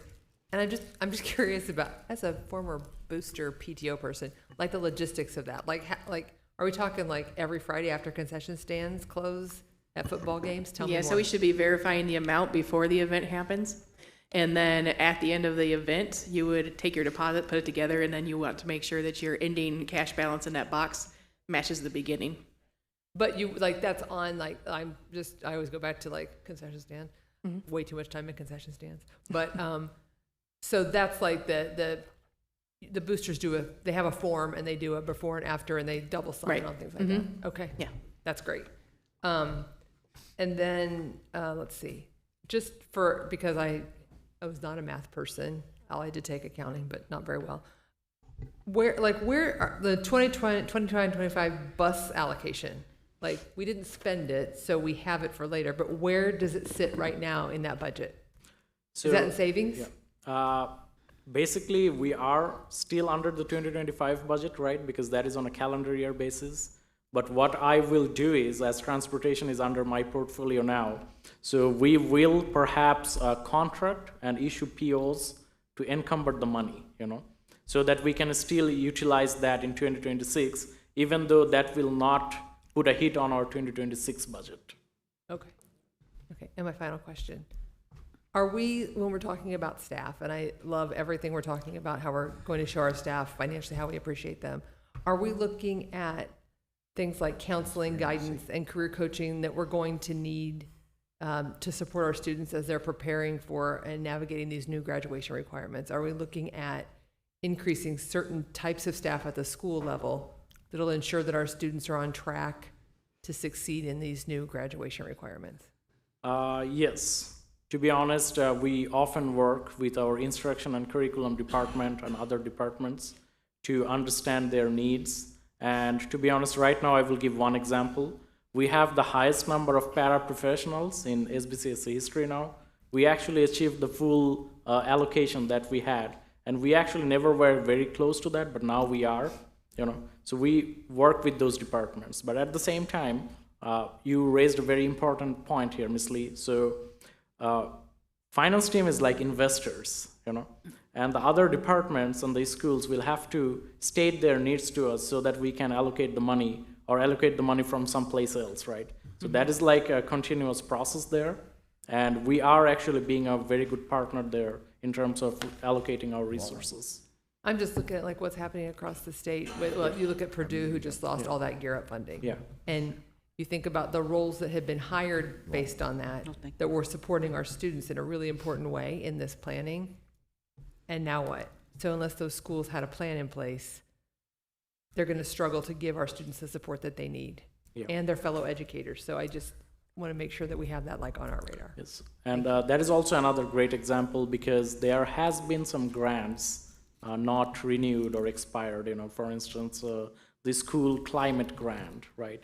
And we had some very good employees funded from those grants, and we have absorbed those important positions which are student-centric, into the general fund. So we try to do the best within the bounds of our general fund there. Okay, thank you. Thank you. Dr. Green. I have a more macro level question, I guess, in looking at slide 39. Okay, I will try to open that, 39. And, I'm thinking of the fact that on this slide we see that 19 million is the true impact of the referendum operations. And that coupled with SB1 makes me anxious. I imagine it makes us all anxious, especially the questions that we've just been hearing, about, have we thought about things that will come up? And like graduation requirements, I don't know that we've really figured out what that's going to cost us. I love everything you've said, everything you're doing, especially since the board has been asking to see more money going toward, education. But what are the contingencies here? And I guess underlying my question of what are the contingencies, what's the narrative? What's the story you're telling in this slide that we should be aware of? Conrad, you want to address that as that was one of your slides? So the thing about this referendum operations is that ideally we would have received $32 million if, based on what we agreed upon in 2020, we would have received $32 million. But with what the state legislation and all that has come into play in terms of the revenue loss that we're exhibiting, potential benefit loss, revenue loss that we're expecting is the $13 million that we have as a tax cap impact. Right. So essentially that 19 million, what we are trying to say is if in any scenario we did not have any tax cap impact, we would have received $32 million. But due to the revenue loss, we will now come, we're netting somewhere around $19 million from the referendum operations. And as Anaf can probably add to this as well, with how we are in terms of our expenditures throughout, in terms of custodian services, in terms of all the other services, we would definitely require a referendum down the line if possible. And for that to happen, we are trying to invest as much as possible for the teachers and our other support staff, because as we have mentioned, that they are our brand ambassadors in themselves. Right. If we can motivate them and if we can build up a good salary base and a lot of benefits to them, they will be our brand ambassadors for us when it comes to the next referendum. So long story short, referendum is definitely needed even when we pass 2028. Right. But to invest in our kids, we have to invest on the people who are teaching those kids. And that's what we are trying to focus on. Yeah, I think Kaunine mentioned something very important here. We have to keep the referendum promises if we ever wish or hope to ask for another one. And that is what we are trying to achieve here and trying to make sure that we really, really keep our current referendum promises in terms of investing on our teachers, our brand ambassadors, and on our students. Now, Dr. Green, you also mentioned another important topic, which is the Senate Bill 1, right? 2026 is kind of easy because 2026, as estimated, will have the lowest impact from the Senate Bill 1. However, in 2027 and 2028, the impact might be much greater. So that essentially means all the things that we are doing now, striving for operational excellence, we cannot stop. We will have to keep doing that. We will have to keep doing that, investing on our students and our educational programs there. And if we need to strategically invest a little more from our cash reserve, we might also have to do that in the coming years. Now in 2026, I do not anticipate that because our revenue should be good enough to sustain our expenditures that I have presented here in terms of the budget.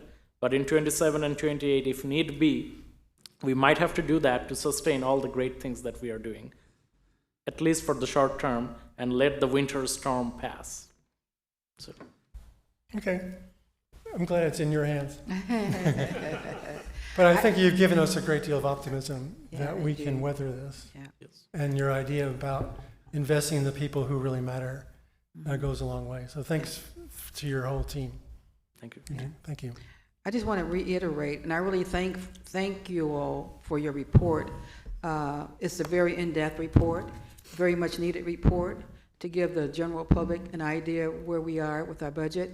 And I just want to say thank you so much for investing in our teachers, our secretaries, which is much needed, our paraprofessionals, the bus drivers, because all of these folks interact with our students. And so when you invest in them, you invest in our students. I really appreciate that. Thank you so much. Any other questions? Thank you. I would like to ask the board, in the last 4 years you're going to be on the board, have you ever had a presentation like this? Never. We appreciate you. Thank you so ma'am. much. Thank you, everyone.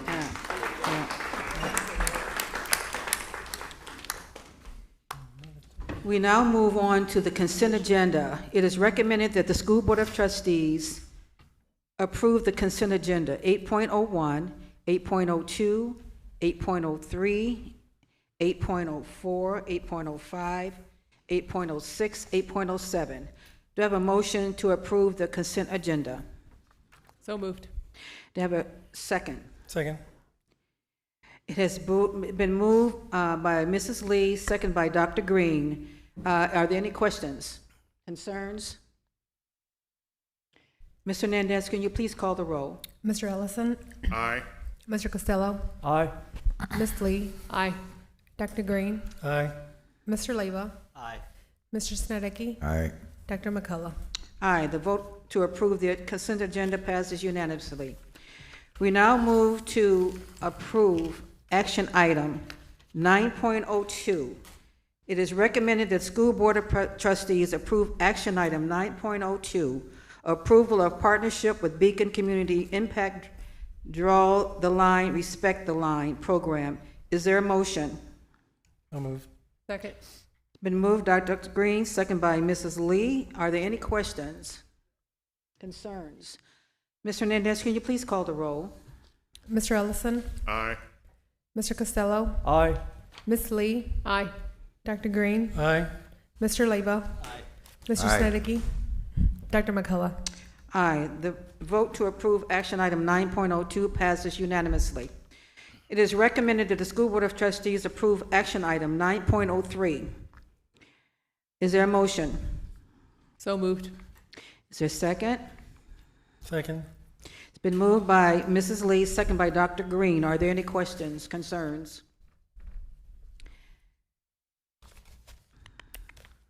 The action item is approve of the 5-star life contract. I'm sorry I didn't say that.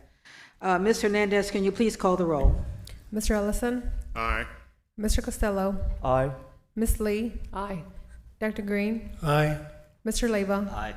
Mr. Snedecke? Aye. Dr. McCullough? Aye. The vote to approve action item 9.03 passes unanimously. It is recommended the School Board of Trustees approve action item 9.04, approval of quote for top score writing to provide curriculum and professional development services to Madison STEAM Academy for the 2025-2026 school year. Is there a motion? So moved. Second? Second. It's been moved by Ms. Lee, second by Dr. Green. Are there any questions? Mr. Hernandez, can you please call the roll? Mr. Ellison? Aye. Mr. Costello? Aye. Ms. Lee? Aye. Dr. Green? Aye. Mr. Leva? Aye. Mr. Snedecke? Aye. Dr. McCullough? Aye. The vote to approve action item 9.04 passes unanimously.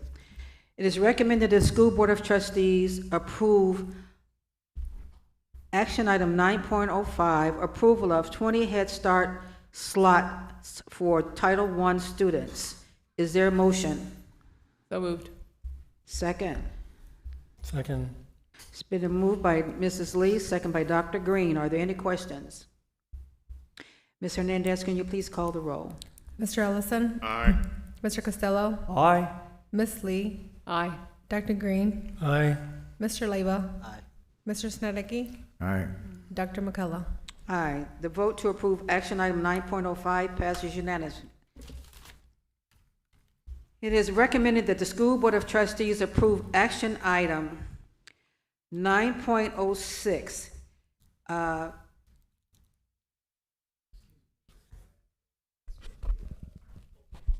Yeah, we're going to now open it for public hearing on item 9.06. Members of the public will be heard on this item at this time. Speakers will be limited to 3 minutes. Comments will be limited to the specific agenda item, which is 9.06. Is there anyone wishing to speak on item 9.06? Did you read the item? Conduct a public hearing on budget 2026. Okay. Yeah. Is anyone wishing to speak on that item? Seeing no one wishes to speak on item 9.06, we will close the hearing. We will now move to approve action item 9.06, which is conduct a public hearing of 2026 budget. Actually, we're not going to be voting for approval on the budget tonight. You'll be Okay. doing that at the next meeting. But what we're doing tonight is conducting the public hearings required by state law on the different budget items. Okay, so we'll approve it next board meeting. Yes. Okay, then we'll move to action item 9.07. We now open it for public hearing on action item 9.07. Members of the public will be heard on this action item. At this time, speakers will be limited to 3 minutes. Comments will be limited to the specific action item, which is conduct public hearing on 9.07, 2026 bus replacement plan. Does anyone wish to speak? No one wishing to speak, we will close that hearing. So we will now move to action item, public hearing 9.08, which is conduct a public hearing on 2026 capital project funds. We're not opening the hearing to the public, members of the public to be here to speak on action item 9.08, 2026 capital project funds. The public will be limited, speaker will be limited 3 minutes. Comments will be limited to the specific agenda item. Does anyone wish to speak on action item 9.08? Seeing no one wish to speak, we will close the hearing for action item 9.08.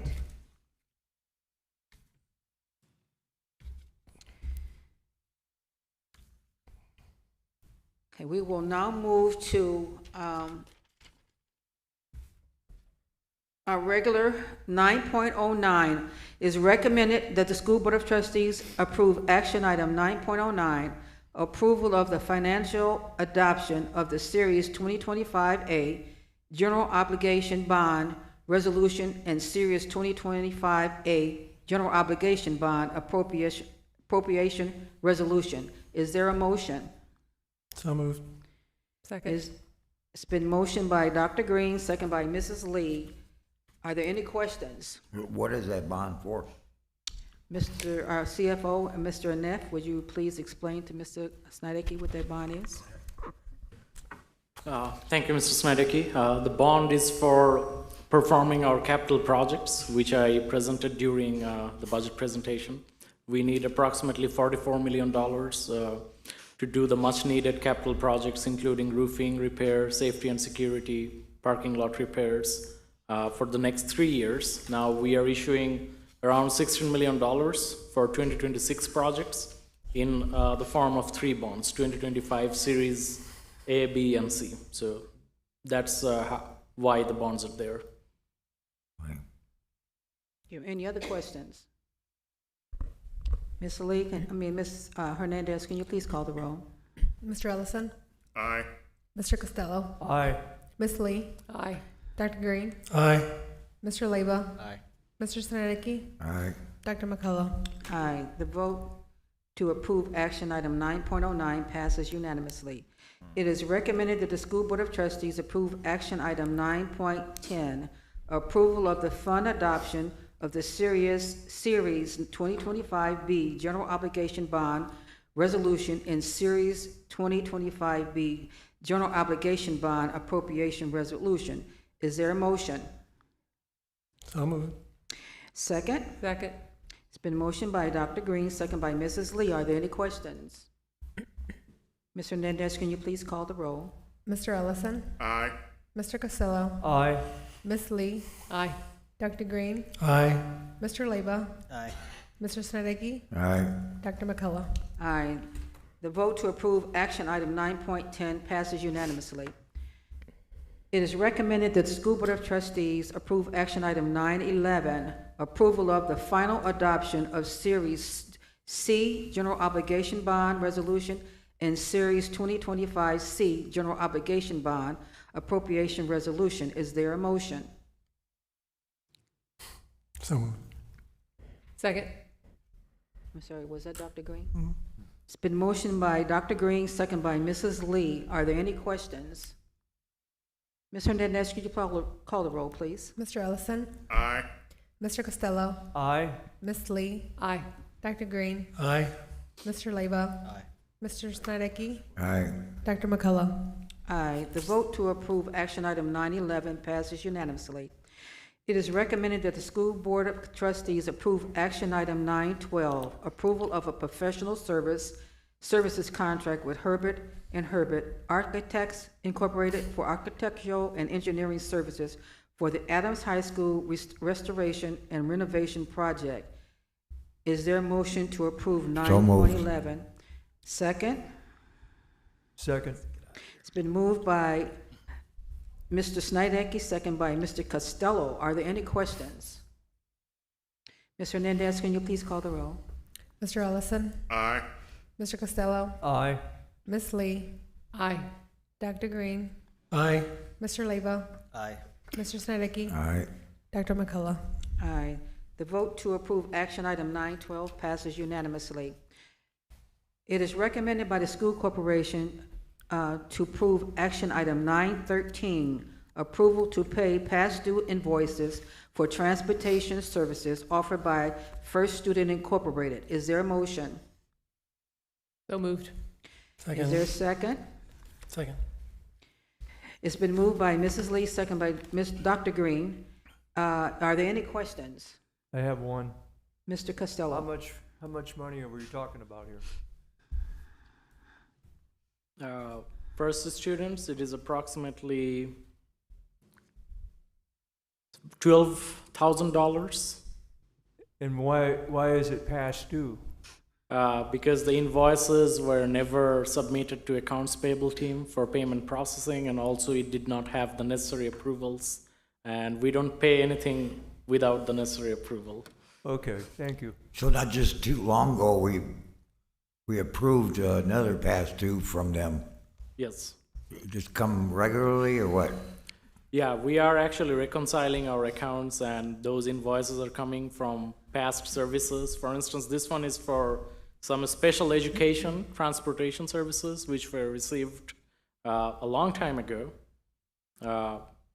few months ago, but we just got those, and we are seeking your approval to pay. Without your approval, we don't usually pay invoices for services. Any other questions? Ms. Hernandez, can you please call the roll? Mr. Ellison? Aye. Mr. Costello? Aye. Ms. Lee? Aye. Dr. Green? Aye. Mr. Leba? Aye. Mr. Snedecke? Aye. Dr. McCullough? Aye. The vote to approve action item 9.13 passes unanimously. It is recommended that the School Board of Trustees approve action item 9.14, approval of Johnson Controls Professional Services Agreement. Is there a motion? So moved. Second? Second. It's been moved by Mr. Snedecke, second by Mr. Costello. Are there any questions? Ms. Hernandez, can you please call the roll? Mr. Ellison? Aye. Mr. Costello? Aye. Ms. Lee? Aye. Dr. Green? Aye. Mr. Leba? Aye. Mr. Snedecke? Aye. Dr. McCullough? Aye. The vote to approve action item 9.14 passes unanimously.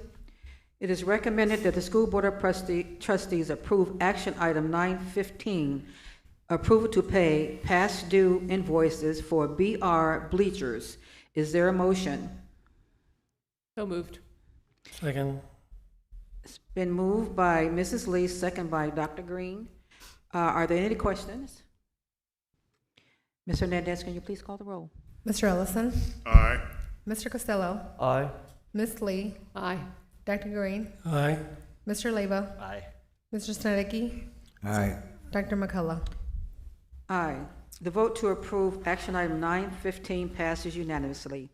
It is recommended that the School Board of Trustees approve action item 916, approval of contract with Team Care for new medical and prescriptions insurance plans. Are there any questions? I'm sorry. Yes, Let me get the President. motion. Let me get the motion for, I'm sorry. Is there a motion? So moved. Is there a second? Second. It's been moved by Mrs. Lee, second by Dr. Green. Are there any questions?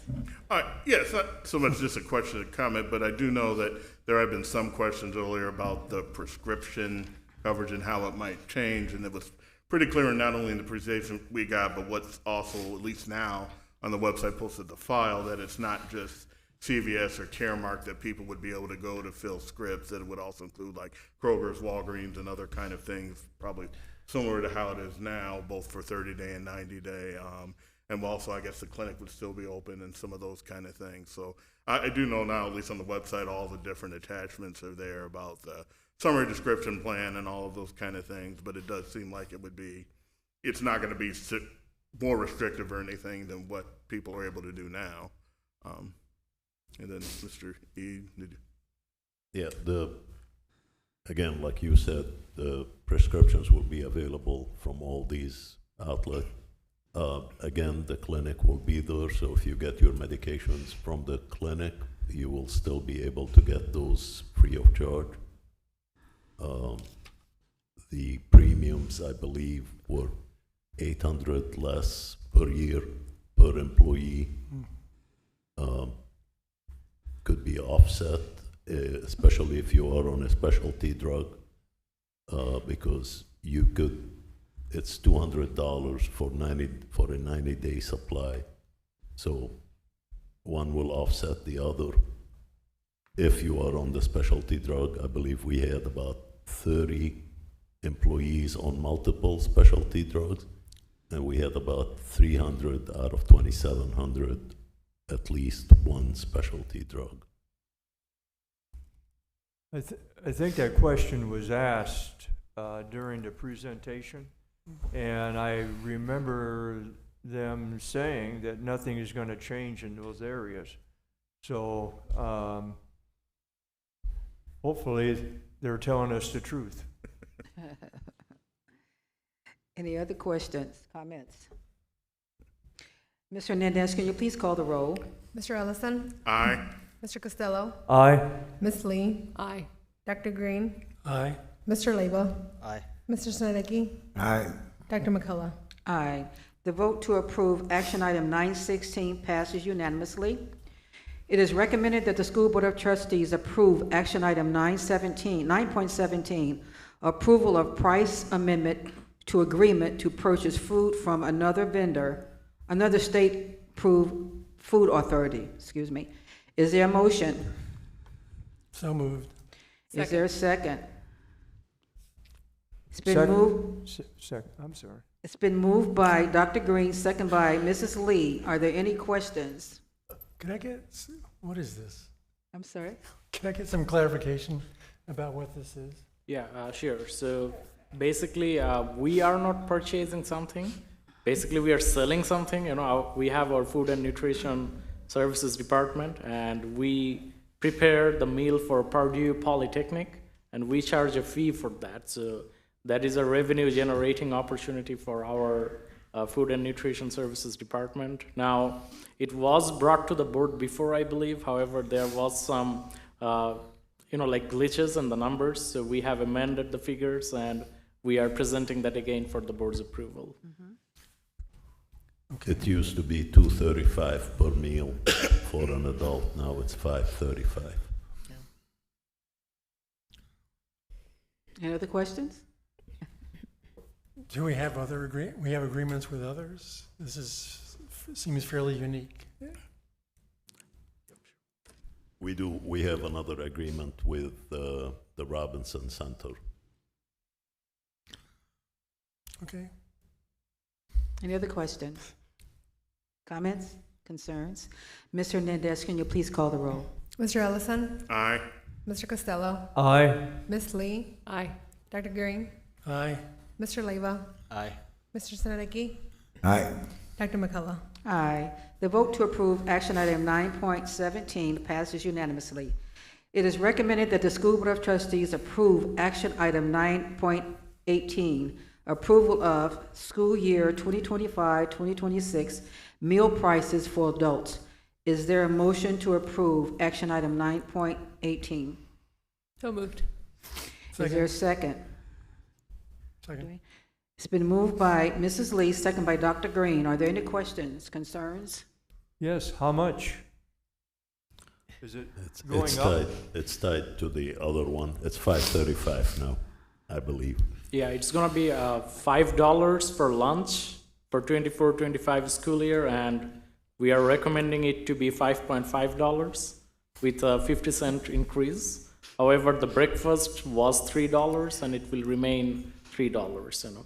And this is for adult meal prices, meaning if the teachers or even us, I mean, we go to the cafeteria and want to purchase breakfast or lunch, we can do that at a very reasonable price, you know. Okay. Any other questions? Ms. Hernandez, can you please call the roll? Mr. Ellison? Aye. Mr. Costello? Aye. Ms. Lee? Aye. Dr. Green? Aye. Mr. Leyva? Aye. Mr. Siddiqui? Aye. Dr. McCullough? Aye. The vote to approve action item 19 passes unanimously.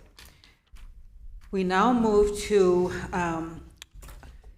item from our executive session to consider a settlement of pending litigation. Do I have a motion? So moved. Second. It's been moved by Dr. Green, second by Ms. Lee. Are there any questions or concerns? Ms. Hernandez, can you please call the roll? Mr. Ellison? Aye. Mr. Costello?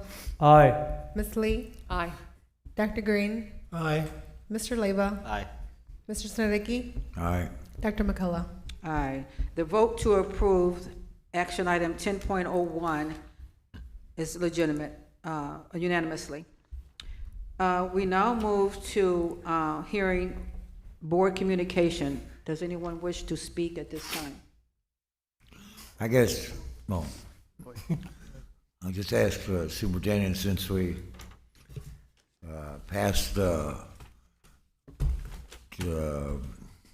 medical thing now, and next meeting we'll do the budget. Does that mean negotiations are finished? We're hoping to get to a tentative agreement at the next negotiations. Yes. Anyone else wish to speak? Mr. Costello? I want to make a last comment on the restructuring of the facilities plan that we have right now,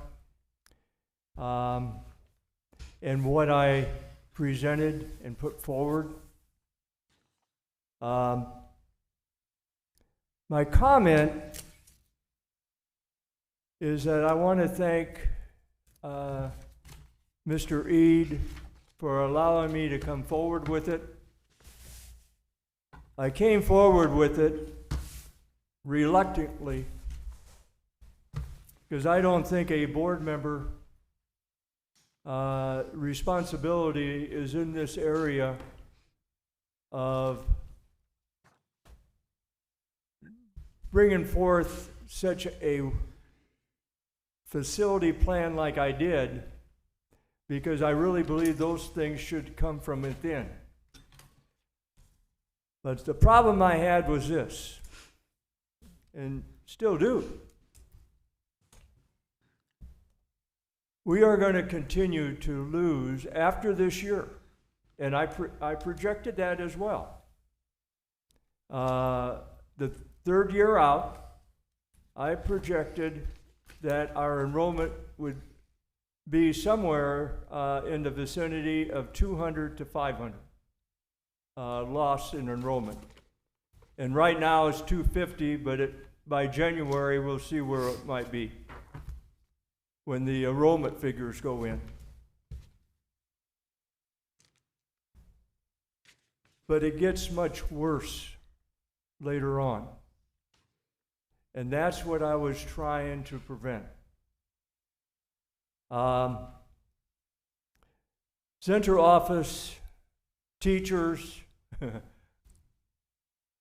we're not interested in it. I knew that from the enthusiasm that greeted me at the town hall meeting at Nooner. And I was not going to be a salesman for this program. It either floated on its own and it took a course of its own, or it died. And it died. But I'm glad I brought it forward. Because 3 or 4 years from now, if I'm still living, I can at least say to the public, anybody who comes up to me and says to me, well, did you do anything to prevent this school corporation from going in the tank?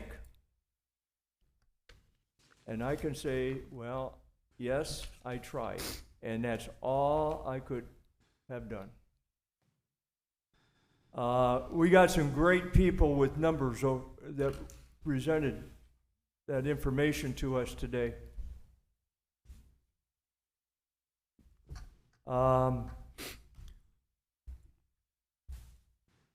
I feel badly for them because they've got a really difficult job ahead of them for the next 3 or 4 years. They do a really great job for this school corporation. And God bless them. I don't